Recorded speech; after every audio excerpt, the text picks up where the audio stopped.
his mind from drifting back many months ago to the bridge of another ship, a tramp steamer called the Dana Gale.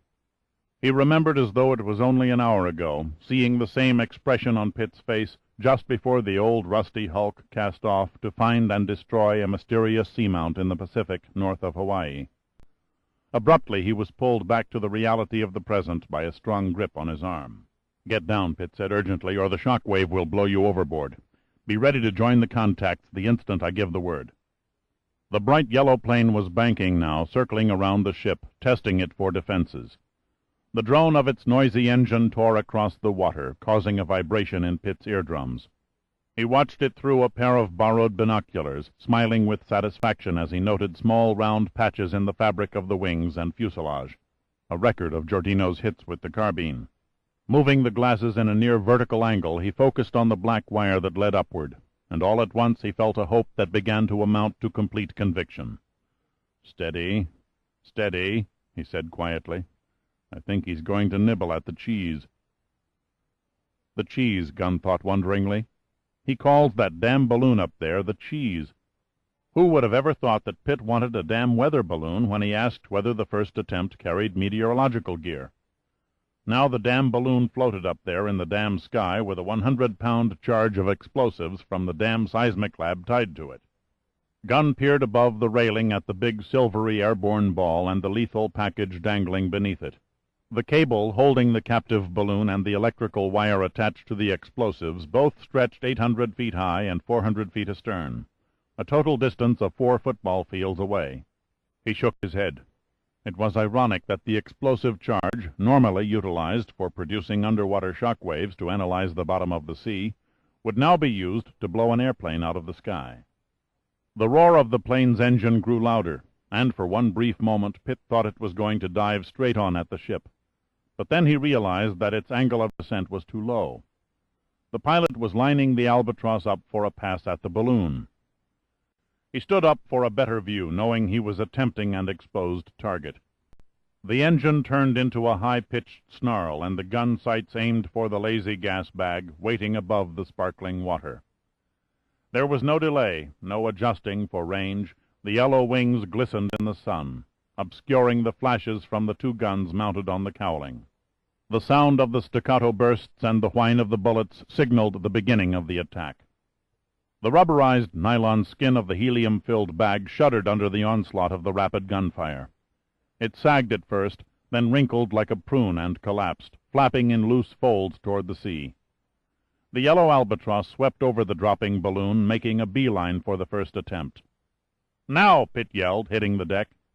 Gunn threw the switch. The next instant seemed to march on to infinity.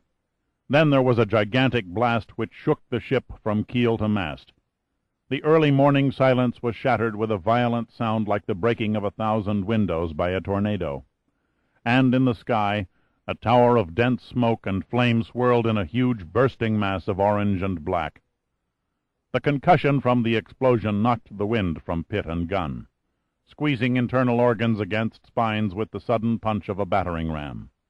Slowly, moving with painful stiffness from the tight bandages and struggling for breath, Pitt rose to his feet and peered into the expanding cloud for signs of the Albatross. Shaken for a moment, his eyes darted too high, and he could see nothing but curling smoke. The plane and its pilot were gone. Then he realized what had happened. The brief lag between his shouted signal and the actual explosion saved the plane from instant disintegration. Swinging his gaze down to the horizon, he spotted it. The craft was gliding clumsily through the air, its engine dead.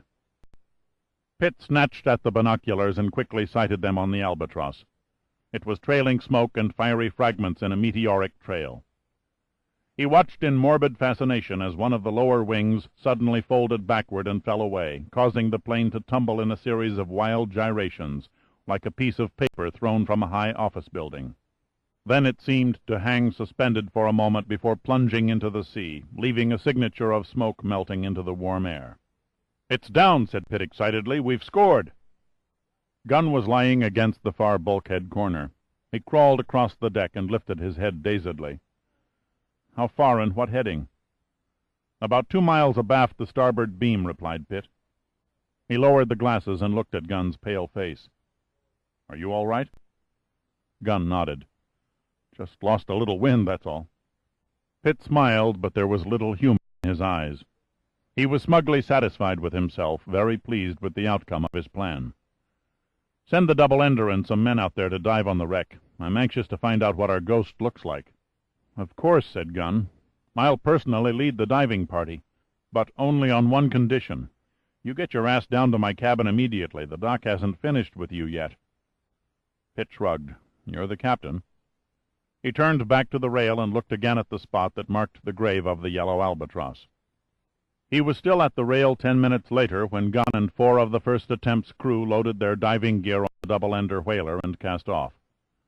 The little boat made no attempt to circle and search the general surface area, but moved straight to the spot where the plane disappeared.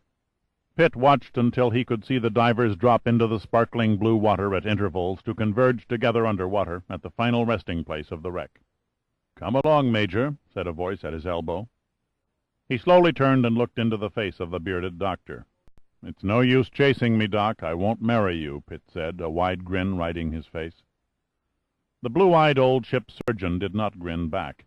He merely pointed down the ladder at Gunn's cabin. Pitt had no choice but to wearily resign himself and turn his battered body over to the doctor's care. In the cabin he fought a half-hearted battle against unconsciousness, but the administered sedatives won a beachhead, and soon he was sheathed in a deep sleep.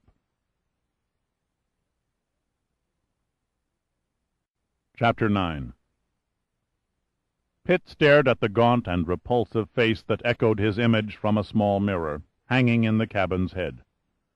The black hair dangled down his face and ears, adding an unkempt crown above the deep green eyes that were circled and etched with jagged red blood vessels. He had not slept long. His watch showed a time-lapse of only 4 hours. It was the heat that woke him, the morning blanket of hot air, drifting across the sea from Africa and digging its burning fingers into his skin. He discovered the ventilator that was closed, and he opened it, but the damage was already done. The hot, dry air had a head start, and the air conditioning would never catch up and cool the cabin, at least not until early evening. He pushed the tap and splashed water over his face, letting the coolness soak into his pores as it dribbled down his back and shoulders. He briskly dried his damp skin and tried to recall in sequence what had happened the night before. Willie and the Maybach Zeppelin, the villa, drinking with Von Till, Terry's beauty, her paled features. Then the labyrinth, the dog, and the escape. Athena. Did her owner ever find her? The dory this morning, the yellow albatross, and the explosion. Now the waiting for Gunn and his crew to salvage the plane and find the body of its mystery pilot. What was the connection with Von Till? What were the old Kraut's motives? And Terry? Did she know about the trap? Was she trying to warn him? Or did she bait him into being used and pumped for information by her uncle? He shook all thoughts and questions from his mind.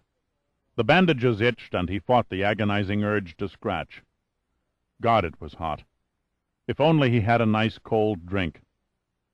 The only item of clothing the doctor hadn't cut off his body was his shorts. He rinsed them out in the basin and put them on wet. Within minutes they were completely dry. A light knock came from the door. It slowly swung open, and the red-haired cabin boy poked his head around the bulkhead. "Are you awake, Major Pitt?" he queried softly. "Yes, but just barely," Pitt replied. I didn't mean to bother you," the boy said hesitantly.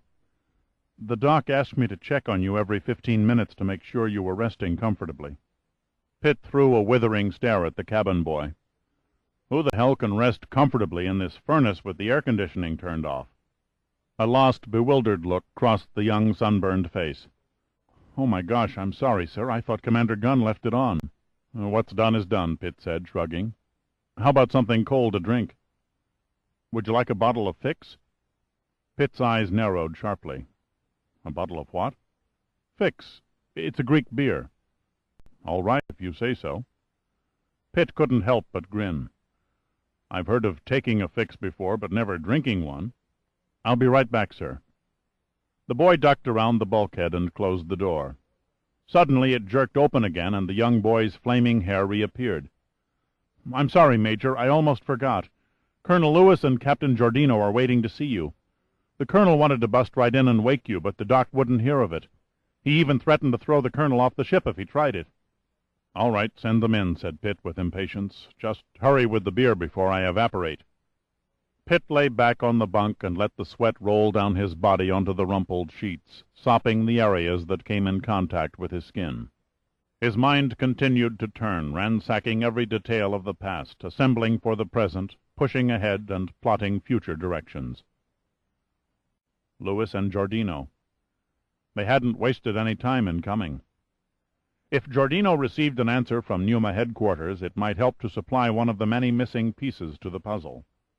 The four borders were forming, but the middle was a scattered conglomeration of uncertain and unknown quantities. Von Till's evil face leered from the maze, his tight-lipped grin curling in smug disdain. Pitt's mind raced on. The great white dog. He tried to force it into another piece of the puzzle, but it wouldn't fit. That's strange, he thought. The dog doesn't correspond to the piece it's supposed to.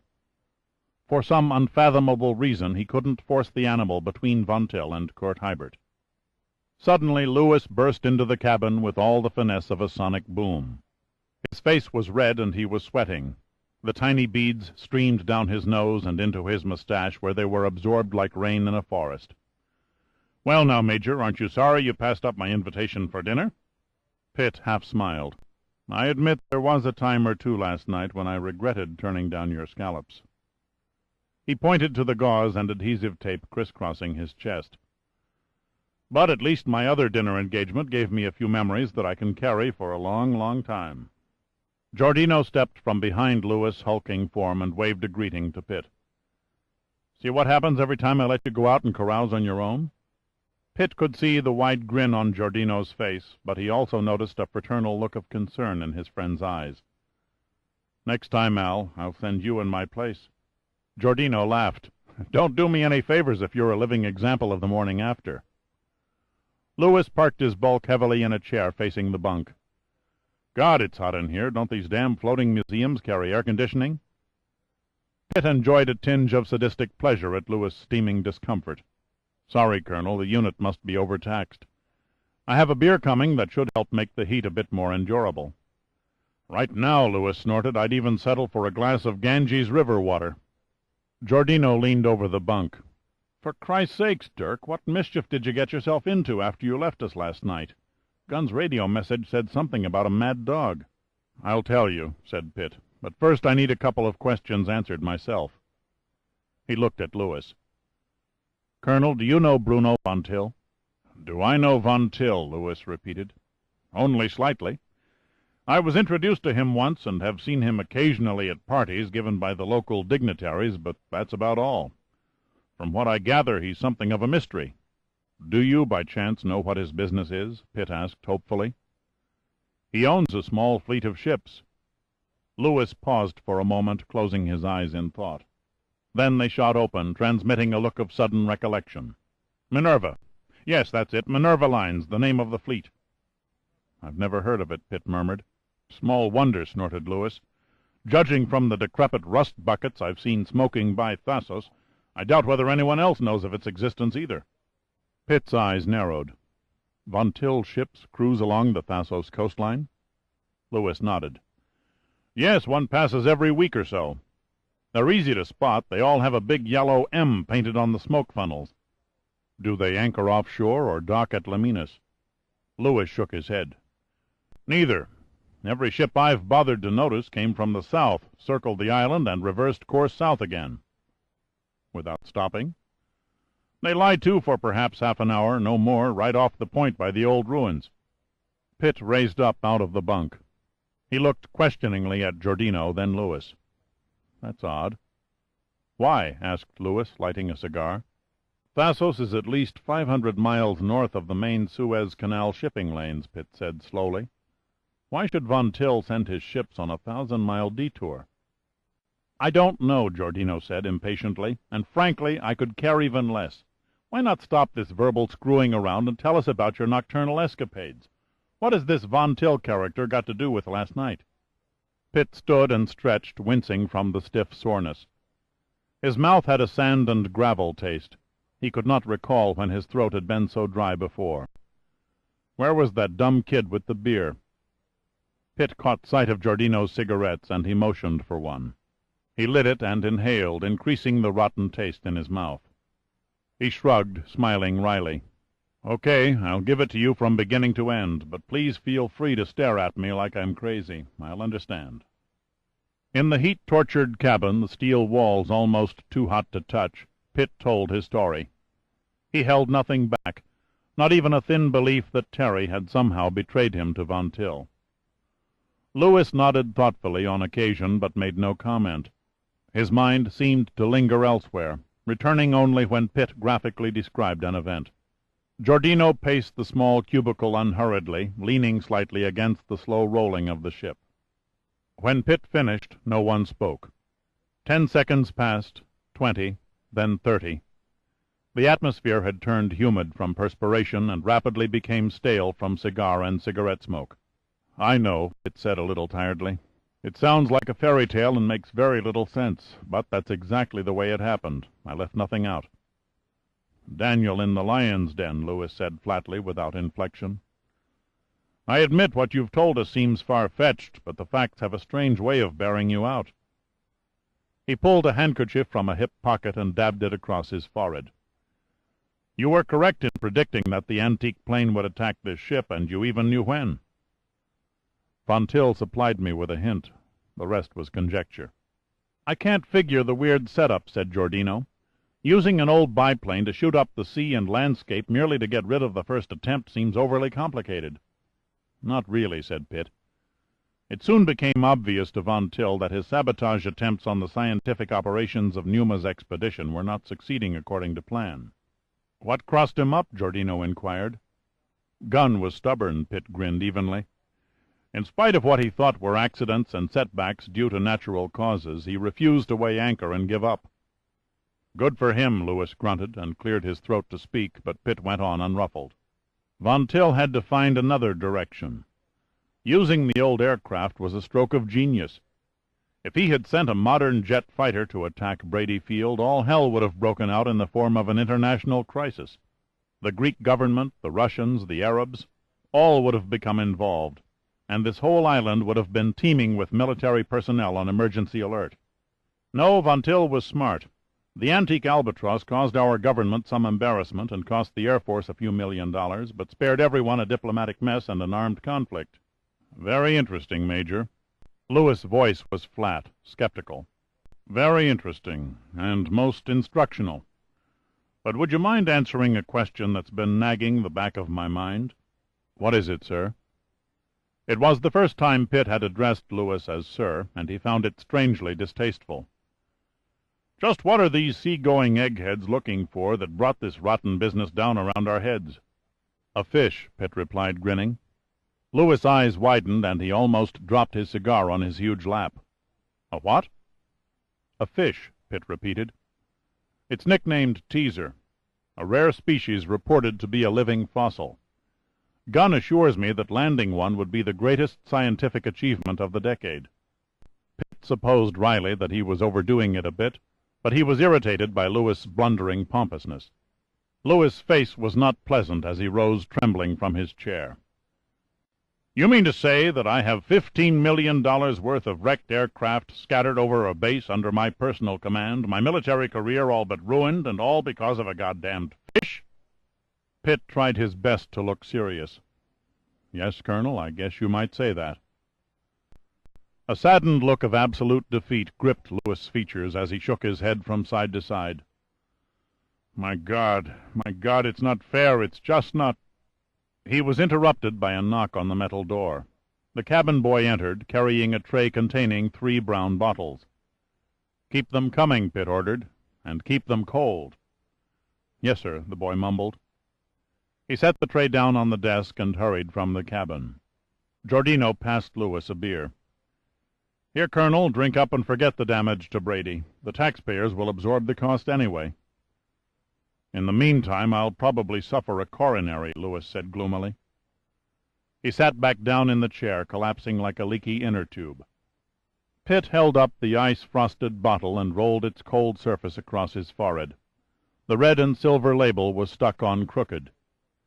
He stared idly at the reversed printing that proudly proclaimed, "By appointment to the Royal Greek Court." "Where do we go from here?" Giordino said between gulps. Pitt shrugged. "I'm not sure yet. A lot depends on what Gunn finds in the wreckage of the Albatross." "Any idea?" "None at the moment."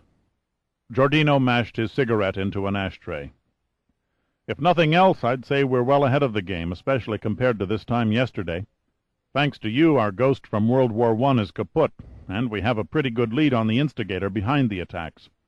All we have to do now is have the Greek authorities pick up Von Till." "Not good enough," Pitt said thoughtfully. "That would be the same as a district attorney demanding the indictment of a suspect for murder who had no motive. No, there has to be a reason, not a valid one in our eyes necessarily, but still a reason for all this intrigue and destruction. Whatever the cause, it isn't treasure." Pitt stared at Giordino.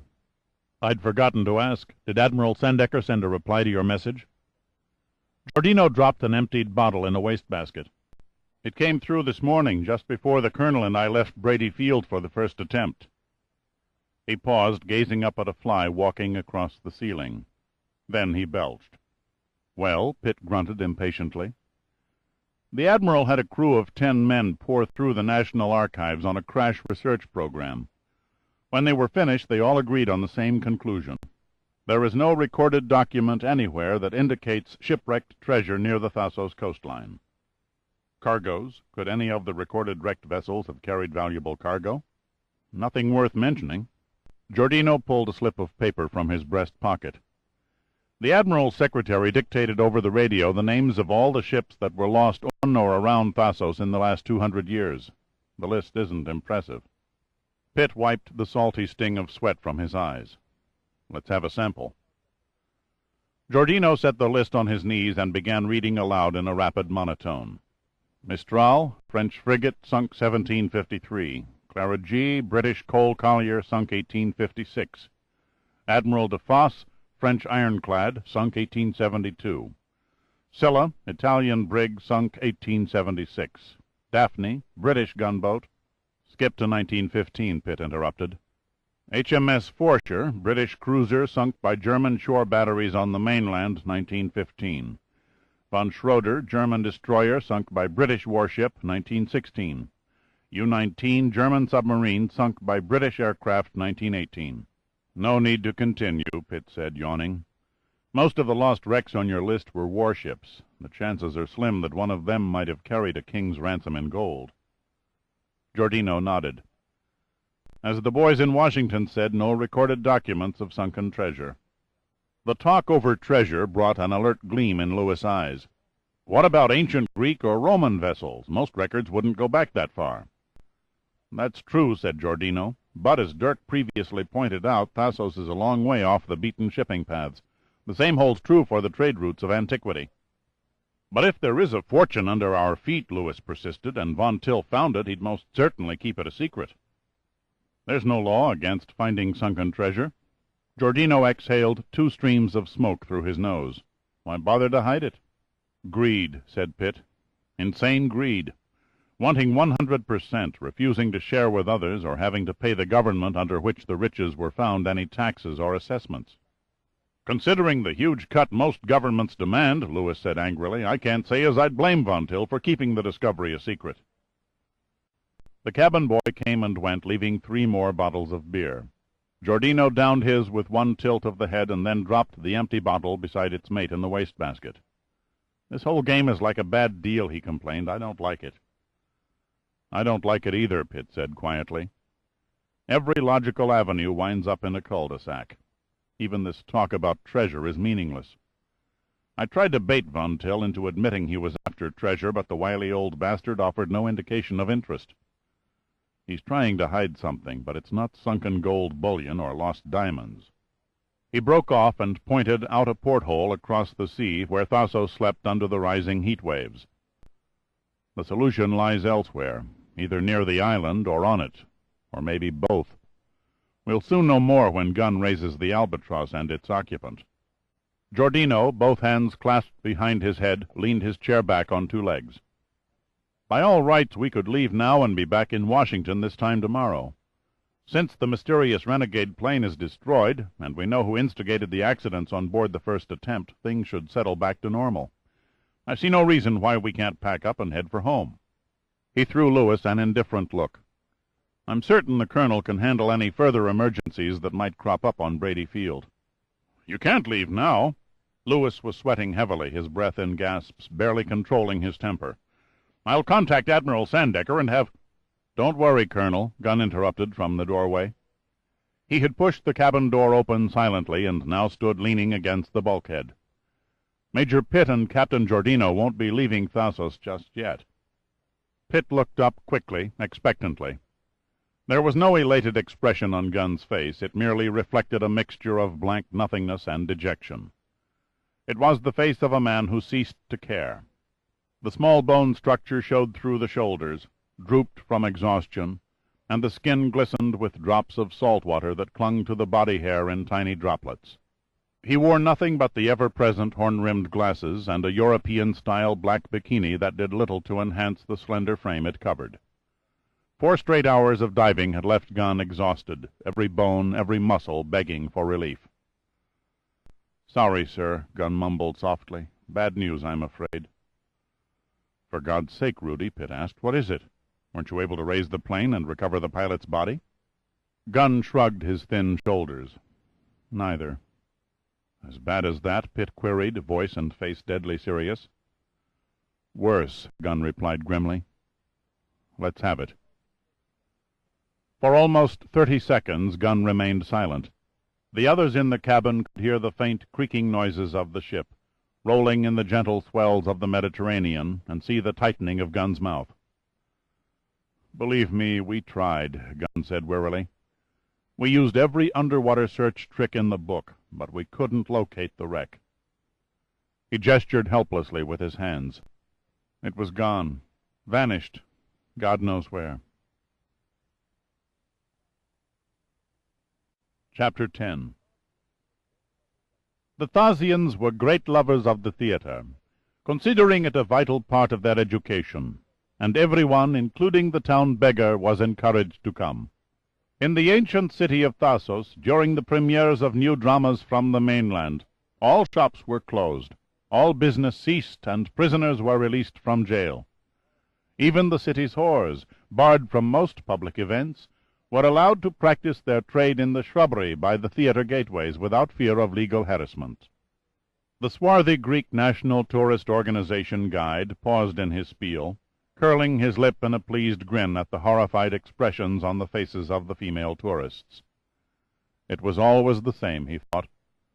The women whispering in put-on embarrassment, while the men, draped in Bermuda shorts and festooned with light meters and cameras, guffawed and poked each other's ribs in unison with know-it-all winks. The guide twisted the end of his magnificent mustache and studied his group more closely. There was the usual sprinkling of fat, retired businessmen and their fat wives, viewing the ruins, not for historical interest, but rather to impress their friends and neighbors at home. His eyes wandered over 4 young school-teachers from Alhambra, California. 3 were plain-looking, wore glasses, and giggled constantly. It was the 4th girl who attracted his attention. Excellent possibilities. Large protruding breasts, red hair, long legs, like most Americans, and quite shapely. The kind of eyes that flirt and suggest better things to come. Later tonight, he would invite her on a private moonlight tour of the ruins. The guide pulled at the lapels of a tight jacket and tucked the bottom neatly under a bright red cummerbund. Slowly, with a professional kind of carelessness, he turned his gaze toward the rear of the little crowd, stopping it uneasily on 2 men who leaned indifferently against a fallen column. A tougher, more battered and villainous pair of hard cases he had never seen. The short one with the puffed-out chest, obviously an Italian, looked more like an ape than a man. The taller brute with the piercing green eyes carried himself with an air of sureness and sophistication, yet there was an aura about him that advertised caution, highly dangerous. The guide twisted his mustache again. German, most likely. Must love to fight, judging from the bandages on the nose and hands. Strange, most strange, the guide mused. Why would those two take a dull tour of old ruins? Probably a pair of sailors who jumped ship. Yes, that must be it, he suggested to himself smugly. This theater was excavated in 1952, the guide went on, flashing a set of bright teeth. So buried under centuries of silt washed off the mountain that it took 2 years to reveal it all. Please notice the geometric mosaic of the orchestra floor. It was fashioned from naturally colored pebbles and signed Sinus Setit. He hesitated a moment, letting his flock of excursionists study the floral design of the worn and faded tiles. Now, if you will follow me up the stairway to your left, we will take a short walk over the next mound to the shrine of Poseidon. Pitt, playing the part of a tired and worn-out sightseer, feigned exhaustion and sat down on the steps, watching the rest of the tour climb the granite stairway until their heads disappeared beyond the top. 4:30, his watch read. 4:30. Exactly 3 hours since he and Giordino left the first attempt and casually strolled into Laminas, joining the guided tour of the ancient ruins. Now he and Giordino— the little captain was impatiently pacing the stone floor beside him, clutching a small flight bag— waited a few more minutes, making absolutely sure the tour was continuing without them. Satisfied that they weren't missed, he silently motioned to Giordino and pointed toward the stage entrance of the amphitheater. For the 100th time, Pitt tugged at the irritating chest bandage, thought about the ship's doctor, and grinned in self-amusement. Permission to leave the ship and return to Von Till's villa had been firmly denied by the bearded doctor, and by Gunn, too. But when Pitt insisted that, if necessary, he was ready to fight the entire ship's crew and swim back to Laminas, the old physician had thrown up his hands in defeat and stormed from the cabin. So far, paying for the wine while killing time in a small taverna, waiting for the sightseeing trip to begin, was his only contribution to the back-door reconnaissance of the villa. It was Giordino who had cursed and sweated over the huge lump of rust attached to the dory's propeller shaft, trying to crank it to life. And it was Giordino who nursed the weather-beaten derelict back to the harbor at Laminas. Fortunately, the old boat had not been missed. No irate owner or local police officer waited on the beach to punish the Yankee pirates for boat theft. To tie the dory up to its original mooring and walk across the beach to the main part of town took only a few minutes. Pitt, certain it was a waste of time, led Giordino a block out of their way to see if Athena was still attached to the corner mailbox.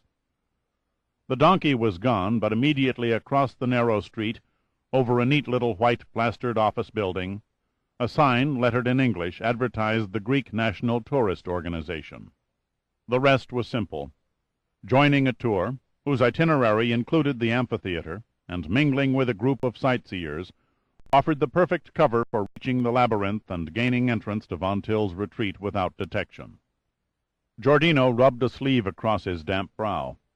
Breaking and entering in the middle of the afternoon. Why can't we wait until dark like any other honorable burglars? The sooner we nail Von Till, the better, Pitt said sharply. If he's off balance from the destruction of the Albatross this morning, the last thing he would expect is a resurrected Dirk Pitt in broad daylight. Giordino could easily feel and see the revenge in Pitt's eyes. He remembered watching Pitt move slowly, painfully, as best he could, over the steep trail through the ruins without complaint. He had also watched the bitterness, the hopelessness that took and held Pitt's face after Gunn announced the disappearance of the mystery plane. There was something ominous about Pitt's grim features and unmoving concentration.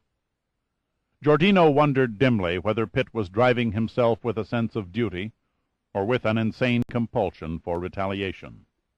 "You're sure this is the right way? It might be simpler to—" "This is the only way," Pitt interrupted.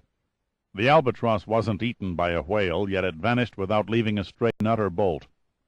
Knowing the identity of the pilot could have settled a number of loose ends. We have no choice. The only course that lies open is to search the villa. "I still think we should take a squad of air police," Giordino said morosely, "and crash in through the front door." Pitt looked at him, then looked once more over his shoulder up the stairway. He knew exactly how Al Giordino felt, for he felt the same way himself. Frustrated, unsure, grasping at every string that offered a small touch of hope for obtaining an answer, no matter how small, to the strange events of the past few days. Much depended on the next hour. Whether they could enter the villa unseen, whether they found evidence against Von Till, whether Terry was a willful member of her uncle's as yet unknown scheme. Pitt glanced at Giordino again, saw the set brown eyes, the grim mouth, the knotted hands, saw all the signs of an intense mental concentration on the possible dangers that lay ahead. There was no better man to have on your side when the odds were long. "I can't seem to pound it through your thick head," he said quietly. "This is Greek soil. We have no legal right to invade a private residence. I couldn't begin to think of the problems it would cause our government if we broke in Von Till's door. As it is now, if we're caught by the Greek authorities, we'll play the roles of a couple of crewmen from the first attempt who wandered into the underground passage during a guided tour to sleep off a shore leave drunk. They should buy that. They have no reason not to. That's why we're not packing any weapons? You guessed it. We'll have to risk a disadvantage to save a possible predicament." Pitt halted at the crumbling archway. The iron grille-work looked different in the daylight, not nearly so massive and indomitable as he remembered it. "This is the place," he said, his fingers idly flaking a spot of dried blood from one of the rusting bars. "You squeezed through that?" Giordino asked incredulously. "It was nothing," Pitt replied, broadly grinning. "Just another one of my many accomplishments." The grin quickly faded. "Hurry, we don't have much time. The next tour will be through here in another 45 minutes. Giordino stepped up to the heavy bars, and within seconds was a man absorbed with a difficult and hazardous job to do. This book is continued on Disc 4. Disc 4.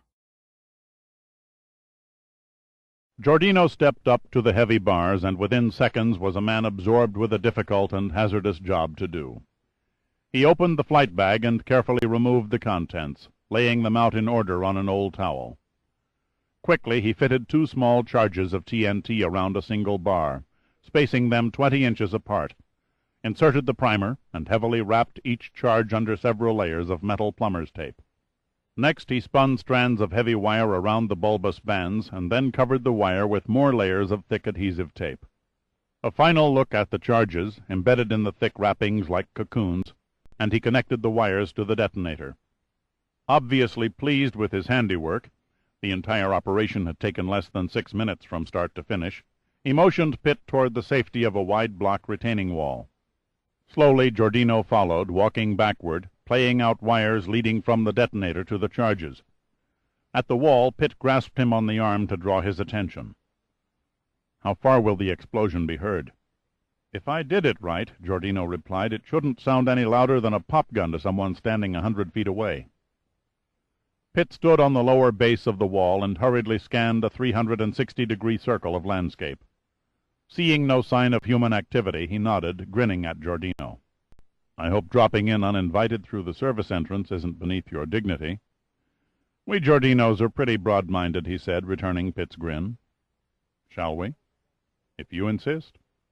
They both ducked below the top of the old wall, holding the sun-warmed stones with their hands to absorb any shock. Then Giordino turned the little plastic switch on the detonator.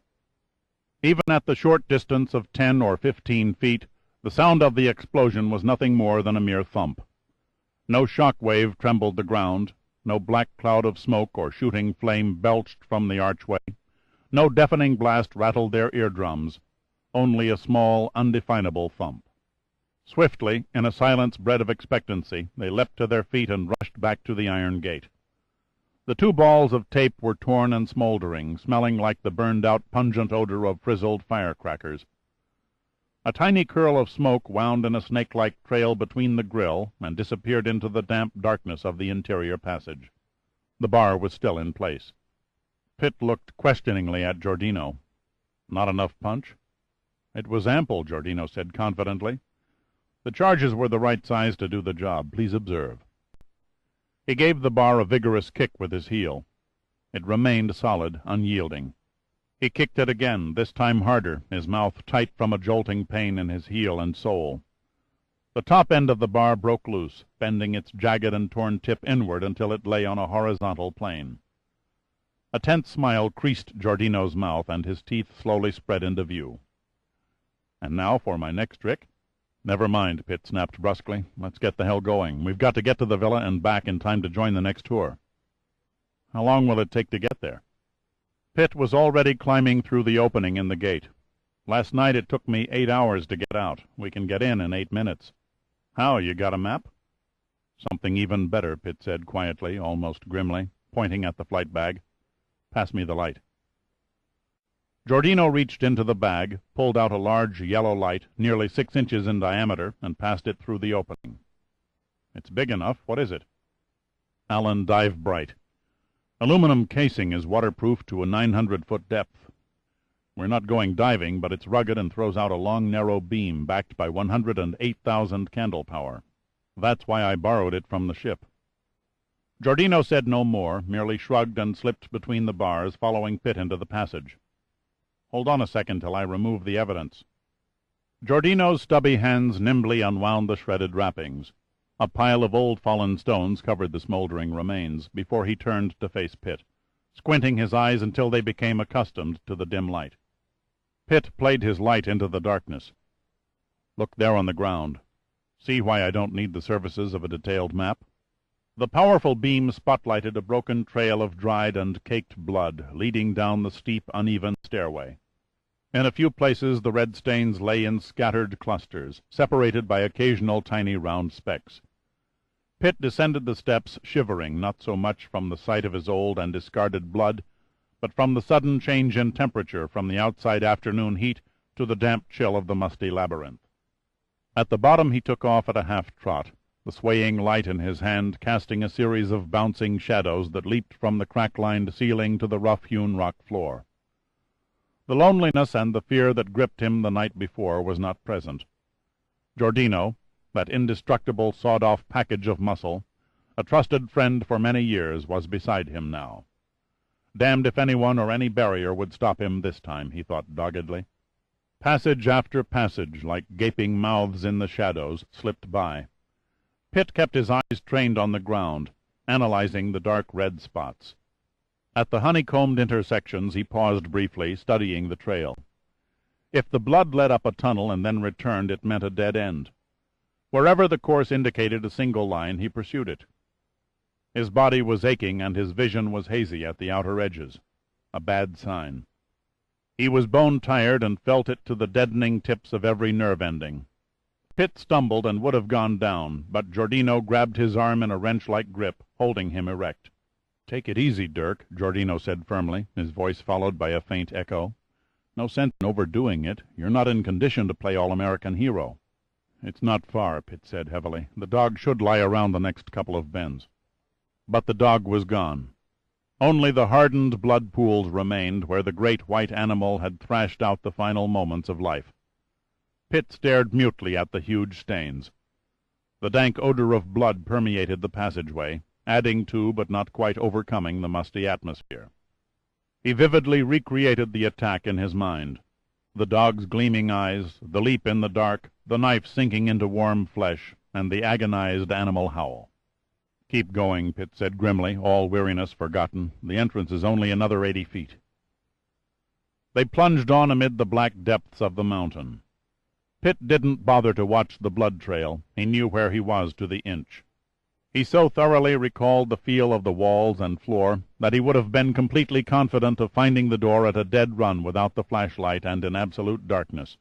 The light in his hand swayed in wild arcs as they pounded along into the modern corridor construction. Suddenly the Dive Bright's beam probed the massive door, holding it in a dazzling circle of light. "This is it," Pitt said softly between labored gasps for breath. Giordino pushed his way past and knelt to the ground, examining the inside bolts. He wasted no time. Already his fingers were probing the slight crack that separated the door from the frame molding. "God damn," he grunted. "What is it?"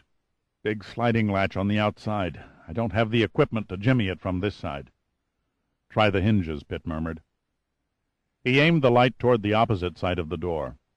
Almost before he said it, Giordino had snatched a short pointed bar from the flight bag and was prying the long pins from their rusty shafts. Giordino laid the hinge pins lightly on the ground and let Pitt ease the door open. It swung noiselessly, only an inch, at his touch. Pitt peeked through the widening crack, taking a swift look around, but there was no one in sight, no sound except their own breathing. Pitt pulled the door aside and dashed across the balcony, blinking in the harsh sunlight, and hurried up the stairway. Giordino, he knew, was right on his heels. The doorway to the study was open, the drapes blowing inward in billowing folds from an offshore westerly breeze. He flattened against the wall, listening for voices. Then seconds passed, ticking off to half a minute. The study was quiet. Nobody home, he thought. Or if they are, they're an awfully dead group. Pitt took a deep breath, turned quickly, and stepped inside the room. The study seemed quite empty. It was exactly as Pitt remembered it. The columns, classic furniture, the bar. His eyes sped around the room, stopping at the shelf containing the model submarine. He walked over and closely examined the workmanship on the miniature craft. The carved black mahogany that made up the hull and conning tower gleamed with a satin-like sheen. Every detail from the rivets to a tiny embroidered Imperial German battle flag looked fantastically real. So much so that at any second Pitt half expected to see a diminutive crew leap out of a hatch and man the deck gun. The neatly painted numbers on the side of the conning tower identified it as the U-19, a close sister of the U-boat that torpedoed the Lusitania. Pitt whirled sharply from the model as Giordino's fingers dug deeply in his arm, as Giordino's head leaned closely to his own. "I thought I heard something." The voice was a mere breath. "Where?" Pitt asked in a whisper. "I'm not sure. I couldn't get a good fix on it." Giordino cocked his head, listening. Then he shrugged. "Just imagining things, I guess." Pitt turned back to the model submarine. "Do you recall the number of the World War I sub that was sunk near here?" Giordino hesitated. "Yeah, it was the U-19. Why ask now?" "I'll explain later. Come on, Al, let's get the hell out of here." "We just got here," Giordino complained, raising his voice to a murmur. Pitt tapped the model. "We've found what we came for." He froze into sudden immobility, listening, his hand motioning a silence signal to Giordino. "We've got company," he said under his breath. "Split up and circle around the far end of the room to that second column. I'll go along the windows." Giordino nodded. He hadn't even raised an eyebrow. A minute later their stealthy paths met, joining behind a long high-backed sofa. Both men approached it cautiously and peered over the backrest. Without moving, without uttering a word, Pitt stood rooted to the carpet. He stood there, it seemed to Giordino, for an eternity, his mind absorbing the shock of seeing Terry peacefully asleep on the sofa. But it was no eternity. It was probably only 5 seconds before Pitt acted. Terry lay curled in a ball, her head resting on a huge humped armrest, her black hair falling in piles, nearly touching the floor. She wore a long red negligee that fluffed about her arms and covered her body from neck to toe, teasingly displaying the dark triangle below her belly and the 2 pink discs of her breasts through its diaphanous material. Pitt whipped out his handkerchief and had it firmly stuffed in her mouth before she fully awoke. Then, snatching the hem of her negligee, he yanked it above her head and knotted it around the arms, making her completely helpless. Terry began to struggle back to full consciousness. It was too late. Before she could fully grasp what was happening, she was roughly thrown over Giordino's shoulder and carted off into the sunlight. "You've got to be crazy," Giordino mumbled irritably when they reached the stairway. "All this hassle to gawk at a toy and steal abroad." "Shut up and run," Pitt said without turning. He kicked the passage door aside and let Giordino enter first with his kicking burden. Then Pitt pushed the door back into place, aligning the hinge shafts before inserting the pins. "Why bother replacing the door?" Giordino asked impatiently. "We got this far without detection," Pitt replied, grabbing the flight bag. "I want to keep Von Till in the dark as long as possible. I'm betting he saw the obvious evidence of my wounds after the dog's attack and thinks I wandered off into this honeycombed maze and bled to death." Quickly, Pitt turned and ran through the corridor, holding the light low so Giordino, grunting under his struggling burden, could see where he was stepping. The thick coat of blackness, pierced by the small island of incandescence, opened briefly at their approach and then closed, returning the labyrinth back to its eternal night. One foot before the other, the endless routine repeated over and over. Their feet pounded across the hard floor, echoing through the darkness with a peculiar hollow sound. The dive-bright and flight-bag clutched tightly in his hands, only dimly aware of the curious tingling in the pit of his stomach, Pitt rushed forward. Rapidly, with no attempt at stealthy caution, no expectancy of trouble, but with that strange inner sensation, half-belief of a man who has accomplished something he had thought was impossible. "I'm on the path of Von Till's secret, and I've got his niece," Pitt said to himself again and again. But somehow a lingering fear prodded his mind. 5 minutes later they reached the stairway. Pitt stepped aside, holding the light on the steps, letting Giordino climb first. Then he turned, beaming the light back in the passage, taking a last look, and his face became grim. He wondered how few men, and women too, had suffered but escaped from that honeycombed hell. One thing, he thought, no one will ever know fully the history of the labyrinth. Only the ghosts lingered, the bodies had long since turned to dust. Then his mouth twisted and he looked away. Without another backward glance he mounted the steps for the last time, vastly relieved at seeing sunlight again at the top landing. He was halfway through the rusting bars, vaguely aware that Giordino was standing oddly quiet with Terry still slung over a shoulder, when he heard a loud, contemptuous laugh roar beside the archway. "My compliments, gentlemen, on your exquisite taste in souvenirs. However, I feel it is my patriotic duty to inform you that the theft of valuable objects from historical sites is strictly forbidden under Greek law." Chapter 11. Pitt froze while his mind raced to absorb the shock. He stood there, one leg outside, the other bent awkwardly inside the passage for what seemed to him a lifetime. He threw the dive-bright and the flight-bag behind him down the stairway and then squinted, waiting for his eyes to adjust to the bright sunlight. He could barely discern a vague, formless shape that detached itself from the low stone wall and moved in front of him. I don't understand," Pitt mumbled dumbly, feigning a peasant kind of stupidity. "We're not thieves." Again the resounding laugh, and the blurred form transformed into the Greek National Tourist Organization guide, who wore a broad, white-toothed smile beneath his great mustache. A swarthy hand gripped a 9mm Clisenti automatic pistol, the barrel aimed directly at Pitt's heart. "Not thieves," the guide said sarcastically in faultless English. "Then kidnappers, perhaps." "No, no," pleaded Pitt, a forced tremor in his voice. "We're only two lonely seamen on shore leave in a strange land having a bit of fun." He winked and grinned a knowing grin. "You understand?" "Yes, I understand perfectly." The gun remained level and steady as a rock. "That is why you are under arrest." Pitt could feel a knot deep down under in his stomach, the dry, sandy taste of defeat in his mouth.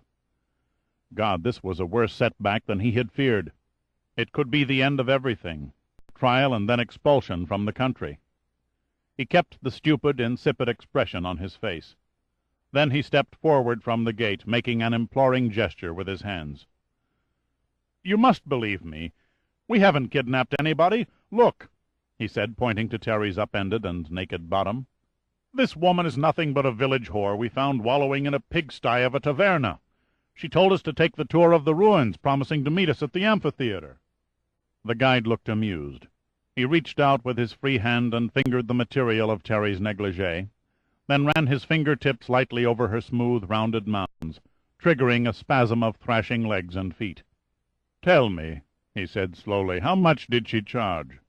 "At first she asked 2 drachmas, said Pitt sullenly. "But after the fun and games she tried to hold us up for 20 drachmas. We, of course, refused to pay." "Of course," the guide replied dully. "He speaks the truth," burst Giordino. The words rushed as if he couldn't get them out fast enough. "This dirty tramp is the thief, not us." "A masterly performance," said the guide. "A pity it is wasted on such a small audience. We Greeks may lead simple, mundane lives compared to you of more sophisticated countries, but we do not possess simple minds." He gestured the gun toward Terry. "This girl is no cheap prostitute. Expensive, maybe, but not cheap.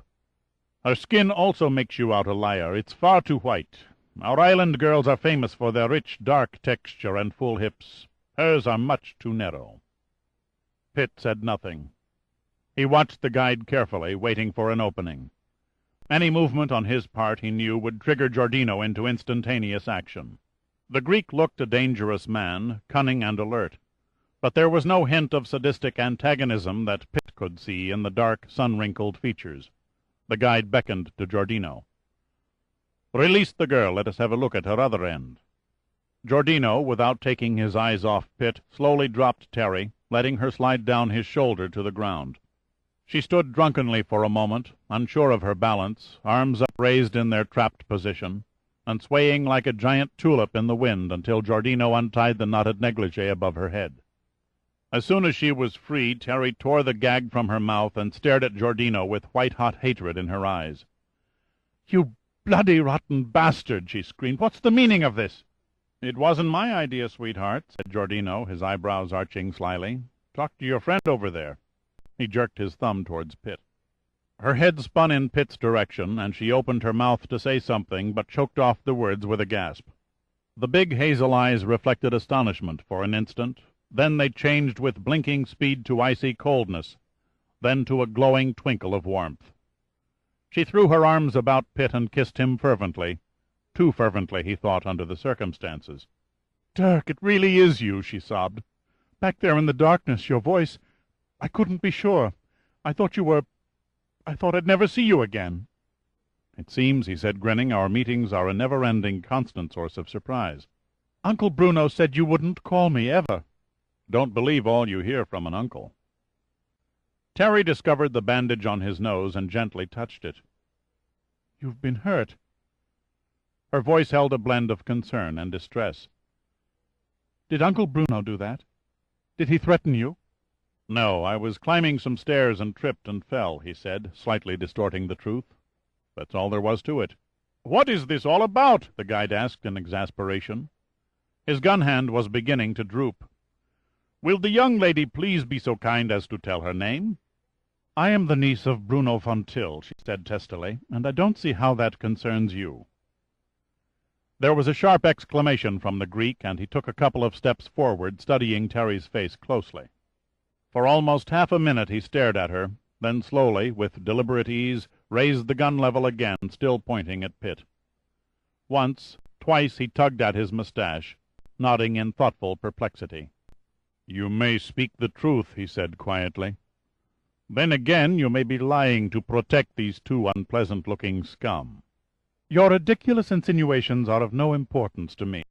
Terry thrust out her chin, matching its protruding uplift with her breasts.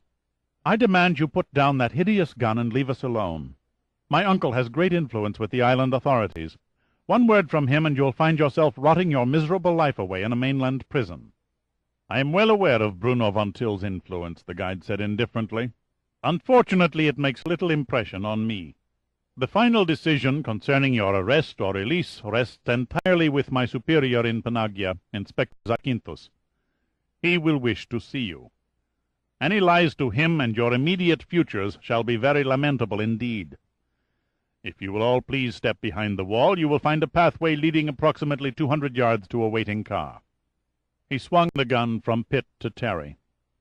"A warning, gentlemen. Do not entertain any thoughts of a foolish move. If I detect even a slight facial tic on either of you, I shall place a bullet in the brain of this delicate and lovely creature. Now, shall we proceed?" 5 minutes later they all reached the car, a black Mercedes parked inconspicuously under a copse of fir trees. The driver's door was open, and a man dressed in a spotless ice cream suit sat casually behind the wheel with one foot solidly planted on the ground outside. At their approach he rose and opened the rear door. Pitt looked at the man for a long moment. The contrast between the neatly pressed white suit and the dark, ugly face presented an impressive picture. About 2 inches above Pitt's own height, the man looked like a chiseled stone colossus, and just as solid. He had the largest set of shoulders Pitt had ever seen, and must have weighed at least 260 pounds. The face was misproportioned and strikingly repulsive, and yet there was a strange sort of beauty about it, the kind that artists sought to capture on canvas. Pitt wasn't fooled. He could read a man who had an indifferent attitude toward killing. His paths had crossed many times with lovable-looking brutes who murdered as if it were a run-of-the-mill, everyday routine. The guide stepped back and walked around to the front of the car. He nodded at the other man. "We have guests, Darius. 3 little goats who have lost their way. We will take them to Inspector Zacynthus. They can stage their little act for him." He turned to Pitt. "You will enjoy the inspector's company. He is an excellent listener." Darius soberly gestured at the back seat. "You two in here. The girl rides in front." His voice was what one would have expected, deep and rasping. Pitt relaxed against the seat and ran through a dozen different plans for escape, each with less chance of success than the previous one. The guide had them by the testicles as long as Terry was present. Without her, he thought, he and Giordino stood toss-up odds of overpowering the guide and grabbing the gun. There was also the possibility that if they made an attempt, the guide wouldn't have the courage to shoot a woman, but Pitt wasn't about to risk Terry's life to find out. The guide bowed with obviously forced courtesy. "Be a gentleman, Darius, and offer the lovely young lady your coat. Her, prominent attractions might prove embarrassing and somewhat distracting as we drive." "Don't bother," Terry said contemptuously. "I'll not wear that bloody ape's coat. I have nothing I want to hide. Besides, it'll give me great pleasure to see a greasy worm like you squirm." The guide's eyes grew cold, then he smiled thinly and shrugged. "As you wish." Terry lifted her negligee tightly around her thighs and climbed into the car. The guide followed, sandwiching her between him and the hulking Darius, who hunched over the steering wheel. Then the Mercedes diesel engine knocked into life, and the car started rolling over the narrow, twisting road, on many stretches edged by deep and marsh-covered ditches. The guide's flickering eyes bounced from Pitt to Giordino and back again, never once twitching the automatic glued to Terry's right ear. His determined vigilance and unflagging concentration was, it seemed to Pitt, unduly fanatical. Pitt, warily watching for any negative sign from the guide, very slowly extracted a cigarette from his breast pocket and just as slowly lit it. "Tell me, whatever your name is." "Polycletus Anaximander Zeno," the guide offered, "at your service." "Tell me," Pitt repeated without an attempt at pronouncing Zeno's full name. "How did you happen to be coiled back there at the passage when we came out?" "I have an inquisitive nature," Zeno said through a twisted smile. "When I perceived that you and your friend had mysteriously disappeared from my tour, I asked myself, what would those 2 surly-looking characters find in the ruins that would interest them? The answer eluded my humble mind, so I turned my gawking entourage over to a fellow guide and returned to the amphitheater. You were nowhere to be found. Then I spied the broken bar in the gate. No great feat, I assure you. I know every stone and crack on the site. Certain you would reappear, I sat and waited. You'd have felt like an idiot if we hadn't. It was only a question of time. There is no other way out of the pit of Hades." "The pit of Hades?" Pitt's curiosity was aroused. "Why do you call it that?" "I find your sudden interest in archaeology quite unexpected. However, since you ask—" There was puzzlement in Zeno's eyes, yet a mixture of attention and amusement. "During the golden age of Greece, our ancestors held their criminal trials in the amphitheater. This location was chosen because their juries consisted of 100 elected townspeople. It was their contention, and a very wise one, that the more people who rendered a judgment, the more just the verdict. In a matter of circumstantial evidence, the defendant, if decided guilty, was given a choice of instant death or the pit of Hades." "What was so bad about the pit?" Giordino asked, his eyes trained on the reflection of Darius' face in the rearview mirror, sizing him up. "The pit was in reality not a pit," Zeno continued, "but rather a vast underground labyrinth with 100 different passages and only 2 openings, an entrance and a hidden exit, which was a closely guarded secret. At least the condemned were given an opportunity to reach freedom." Pitt flicked an ash into the tray on the armrest. "The choice was not as opportune as it might appear. You see, the labyrinth contained a very hungry lion who had little to eat, except, of course, an occasional passing felon." Pitt's studied calm folded and his face turned grim, but he quickly gained control again. The picture of Von Till's smirking features entered his mind again. Why did the old kraut, he wondered, use historical events to cloak his mysterious schemes? Perhaps this obsession for dramatics might prove to be the chink in Von Till's armor. Pitt sat back and drew deeply on his cigarette. A fascinating myth. "I assure you it is no myth," Zeno said seriously. "The number of condemned Greeks who died in the pit of Hades, their screams echoing through the dark tunnels, is endless. Even in recent years, before the entrance was barred, several people wandered into the pit and vanished, swallowed up by the unknown. There is no record of a successful escape." Pitt flipped his cigarette through an open window into the passing countryside. He looked at Giordino, then more slowly at Zeno. A smug grin spread across his face and widened into a broad smile.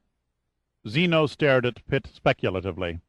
Then he gave an uncomprehending shrug and motioned to Darius. Darius nodded, and a few seconds later the Mercedes turned onto the main road. The wheels sped over the worn two-lane pavement. The trees, lining the shoulders like forgotten sentinels, flashed past in a blur of dust and green leaves. The air was cooler now, and twisting around in the seat, Pitt could see the setting sun's rays strike the bald, tree-bare peak of Hypsarion, the highest point on the island. He remembered reading somewhere that a Greek poet had described Thasos as a wild ass's back, covered with wild wood. Though the description was 2,700 years old, he thought, it was still true today. And then Darius back-shifted and the Mercedes was slowing down. It turned again, this time leaving the highway, its tires crunching on a rough, gravel-strewn country lane that led upward into a wooded ravine. Why Darius had left the main road before reaching Panagia, Pitt could not guess, any more than he could guess why Zeno acted the part of an armed undercover agent instead of a friendly tourist guide. That old feeling of danger tapped Pitt on the shoulder again, and he felt a tinge of uncontrolled anxiety. The Mercedes bumped heavily over a dip, rose steeply up a long ramp, and entered a large barn-like building through a doorway that had been designed to accommodate heavy trucks requiring high roof clearances. The weather-beaten walls of the wooden structure were covered with the remnants of gray-green paint, long since peeled and blistered from the fierce Aegean sun. An instant before the inside gloom enveloped the car, Pitt caught a glimpse of an overhead sign whose faded black letters were printed in German. Then, as Darius turned off the ignition, he heard the sound of rusty rollers creaking the door shut behind them. "The Greek National Tourist Organization must work under a damn paltry budget if this is the best they can scrape up for an office," Pitt said caustically, his eyes darting about the vast, deserted floor. Zeno merely smiled. It was a smile that left Pitt's heart pounding against an enormous pressure, as if something was holding it, constricting its action. An inner coldness crept over him, bringing with it the acknowledgment of failure, the acknowledgment that he had somehow played into Von Till's hands. Pitt had been aware all along that GNTO guides do not carry guns or have the authority to make an armed arrest. He also knew that the guides drove around the island in boldly advertised and gaily colored Volkswagen buses, not black, unmarked Mercedes-Benz sedans. Time was getting expensive. He and Giordino must make a move, and make it soon. Zeno opened the rear door and stepped back. He made a slight bow and gestured with the gun. "Please remember," he said, his tone rock-hard, "no foolishness." Pitt climbed from the car and turned, offering his hand to Terry through the open front door. She looked up at him seductively for a moment, and, squeezing his hand gently, slowly uncoiled from her sitting position. Then, quickly, before Pitt could react, she threw her arms around his neck and pulled his head down to her level. Both pairs of eyes were open, Pitt's mostly from surprise, as she brazenly covered his sweating face with kisses. It never fails, Pitt thought in detached fascination. No matter how cool or sophisticated they act toward the world, show a woman danger and adventure and they'll always turn on. It's really a pity she's ready, but it's the wrong time and the wrong place. He forced her back. "Later," he murmured, "when our audience has gone home." "A most stimulating little scene," said Zeno impatiently. "Come along. Inspector Zakynthos rapidly loses all compassion when he is kept waiting." Zeno dropped about 5 paces behind the group, holding the automatic at hip level. Darius then escorted them across the football field length of the building, up a rickety flight of wooden stairs that led to a hallway, lined on both sides by several doors. Darius paused at the second door on the left and pushed it open, motioning Pitt and Giordino inside. Terry started to follow, but was suddenly halted by a huge barrel of an arm. "Not you," Darius grunted. Pitt whirled around, anger clouding his face. "She stays with us," he said coldly. "No need to play rescuing hero," Zeno said lightly, reinforced with an expression of seriousness. "I promise you no harm will come to her." Pitt studied Zeno's face carefully, finding no sign of treachery. For some strange reason, Pitt experienced a marked degree of trust in his captor. "I'll take you at your word," he growled. "Don't worry, Dirk." Terry threw an icy look at Zeno. "As soon as this stupid inspector, whoever he is, finds out who I am, we'll all be free of these wretched people." Zeno ignored her and nodded at Darius. "Guard our friends here. Guard them closely. I suspect they're very cunning." "I'll be alert," Darius promised confidently. He waited until Zeno and Terry, patting the dusty floor in her bare feet, were gone. Then he closed the door and leaned lazily against it, arms folded across his massive chest. "Personally speaking," Giordino muttered, for the first time since the ride from the ruins, "I prefer the accommodations at the Hotel San Quentin." His gaze focused on Darius. At least the roaches weren't king-size. Pitt grinned at Giordino's insulting comment to Darius and scanned the room, taking in every detail of its construction. It was small, no larger than 9 by 10 feet. The walls consisted of warped boards nailed crudely to warped support posts that stood facing inward at irregular intervals, in rotted and barren starkness. The room was void of any furniture and windowless. The only available light came through large horizontal cracks in the walls and a jagged hole in the roof. "If I was to guess," said Pitt, "I'd say this place was a deserted warehouse." "You're close," Darius volunteered. "The Germans used this building for an ordnance depot when they occupied the island in '42. Pitt pulled out a cigarette and casually lit it. To offer Darius a cigarette would have immediately put the brute on his guard. Instead, Pitt took a step backward and began tossing the lighter in the air, each time tossing it a little higher till he noticed Darius following it out of the corner of one eye. Once, twice, 4 times the lighter sailed into the air.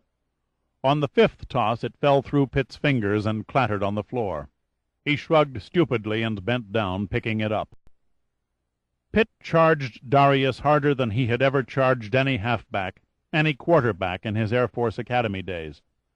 Lunging forward from a football crouch, his feet dug firmly into the coarse-grained wood of the floor, he thrust his head and shoulders like a battering ram, backed with every driving ounce of power his muscular legs and 190 pounds could muster.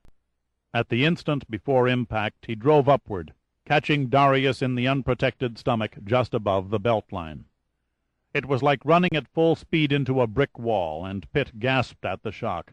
It felt as if his neck was broken. In football terminology, it was called a running block, a vicious, maiming block, and it would have put most unprepared men in a hospital bed.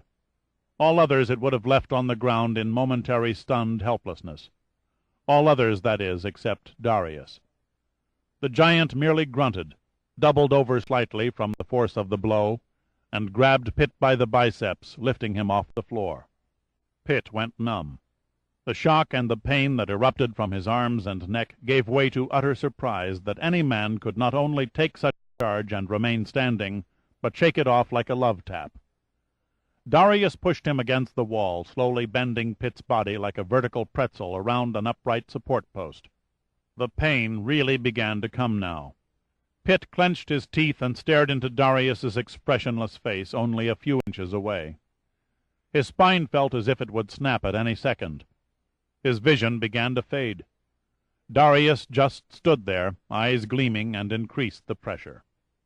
Suddenly the pressure stopped, and Pitt dimly perceived Darius staring back, his lips working, fighting for breath. Mutely, Darius mouthed an agonized groan and sank to his knees, weaving silently from side to side. Giordino, blocked by Pitt's frontal assault, was forced to stand by helplessly till Darius swung sideways, pinning Pitt to the wall. Then, without hesitation, he hurled himself across the room, his legs jackknifing open, his feet embedded in Darius' kidneys. He braced himself, half expecting the giant's body to absorb most of the force from the violent blow. It didn't work out that way. It was as if a handball had struck a backstop. Giordino rebounded off Darius with a tooth-loosening jolt and crashed jarringly to the floor, badly stunned. For a moment he lay quite still. Then, dazedly, he began struggling to his hands and knees, shaking his head back and forth to clear the waves of blackness that threatened to engulf his conscious mind. It was too late. Darius was the first to recover, triumph etched in every scar of his ugly face. He lunged at Giordino, the great mass of his weight crushing the smaller man beneath him. There was an evil grin on Darius' face now, a sadistic sign of the violence yet to come. Iron hands clasped together, fingers interlocking, around Giordino's head and squeezed with the unrelenting pressure of a closing vice. For what seemed like unending seconds, Giordino lay inert, fighting off the shooting pain that burst in his skull from the crushing palms. Then he stirred, slowly raised his hands and grabbed Darius around the thumbs and pulled downward. For his size, Giordino was strong as an ox, but he was no match for the man who towered above him.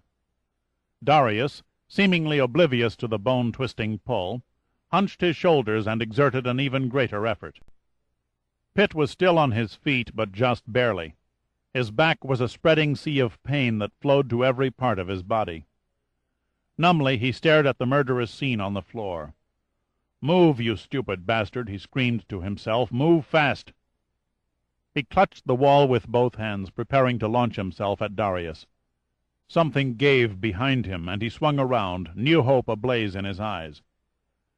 A wall plank had torn loose from the support post and was dangling at a crazy angle, one end still held by rusty nails. Frantically he jerked at it, first one way then the other, until metal fatigue broke the nails, and the board, about 4 feet long and an inch in thickness, tore free from the post. God, if only it wasn't too late! Pitt raised the board above his head and, drawing on the last of his ebbing strength, brought it down on the back of Darius' neck. Pitt would never again forget the shock of hopelessness and despair that flooded through his mind at that moment, as the rotted plank shattered with all the harmless force of a piece of peanut brittle around the giant's shoulders. Without turning, Darius let loose of Giordino's temples, giving his victim a brief respite, and struck Pitt with a sweeping backhand blow that caught him in the stomach and sent him reeling across the room to fall limply against the doorway and melt slowly down to the floor. Somehow, clutching the doorknob, Pitt pulled himself to his feet and stood there swaying drunkenly, conscious of nothing, not even the pain, the blood that began to seep through the bandages onto his shirt, and Giordino's face now turning blue under the tremendous hands. One more try, he told himself, knowing it would be his last. Pitt's mind slowed down. The forgotten words of a Marine drill sergeant he once met in a Honolulu bar returned and pounded into his brain. "The biggest, toughest, meanest son of a bitch in the world will always go down, and go down fast, from a good swift kick in the balls." Weakly he staggered behind the crouching Darius, who was too intent on killing Giordino to notice him. Pitt aimed and kicked Darius between the legs. His toe collided with bone and something that was rubbery and soft. Darius released Giordino's head and threw his monstrous hands upward, fingers clawing at the air. Then he rolled over on his side, twisting about the floor in silent agony. "Welcome to the land of the walking dead," Pitt said, lifting Giordino to a sitting position. "Did we win?" Giordino asked in a whisper. "Just barely. How's your head?" "I won't know till I look for it." "Don't worry," Pitt grinned. "It's still attached to your neck." Giordino gently probed his hairline between his fingers. "Christ, my skull feels like it has more cracks than a broken windshield." Pitt cast a wary look at Darius. The giant, ashen-faced and breathing heavily, was stretched out full length on the dusty floor, both hands clutched over his crotch. "The party's over," Pitt said, helping Giordino to his feet. "Let's disappear before Frankenstein recovers." Suddenly the ominous click, the hollow thud of the door flung open against its stop. froze Pitt and Giordino in their tracks. They had no warning, not even a moment to brace themselves, nothing except the knowledge that time had run out and they could fight no more. Then a tall, thin man with large, sad eyes sauntered easily into the room, one hand shoved casually into the pants pocket of an expensive Ivy League suit. He stared at Pitt pensively for a long moment over the bowl of a long-stemmed pipe, gripped tenaciously between uncommonly even teeth. Like an account executive who just stepped out of an advertising agency, he looked suave, neat, and citified.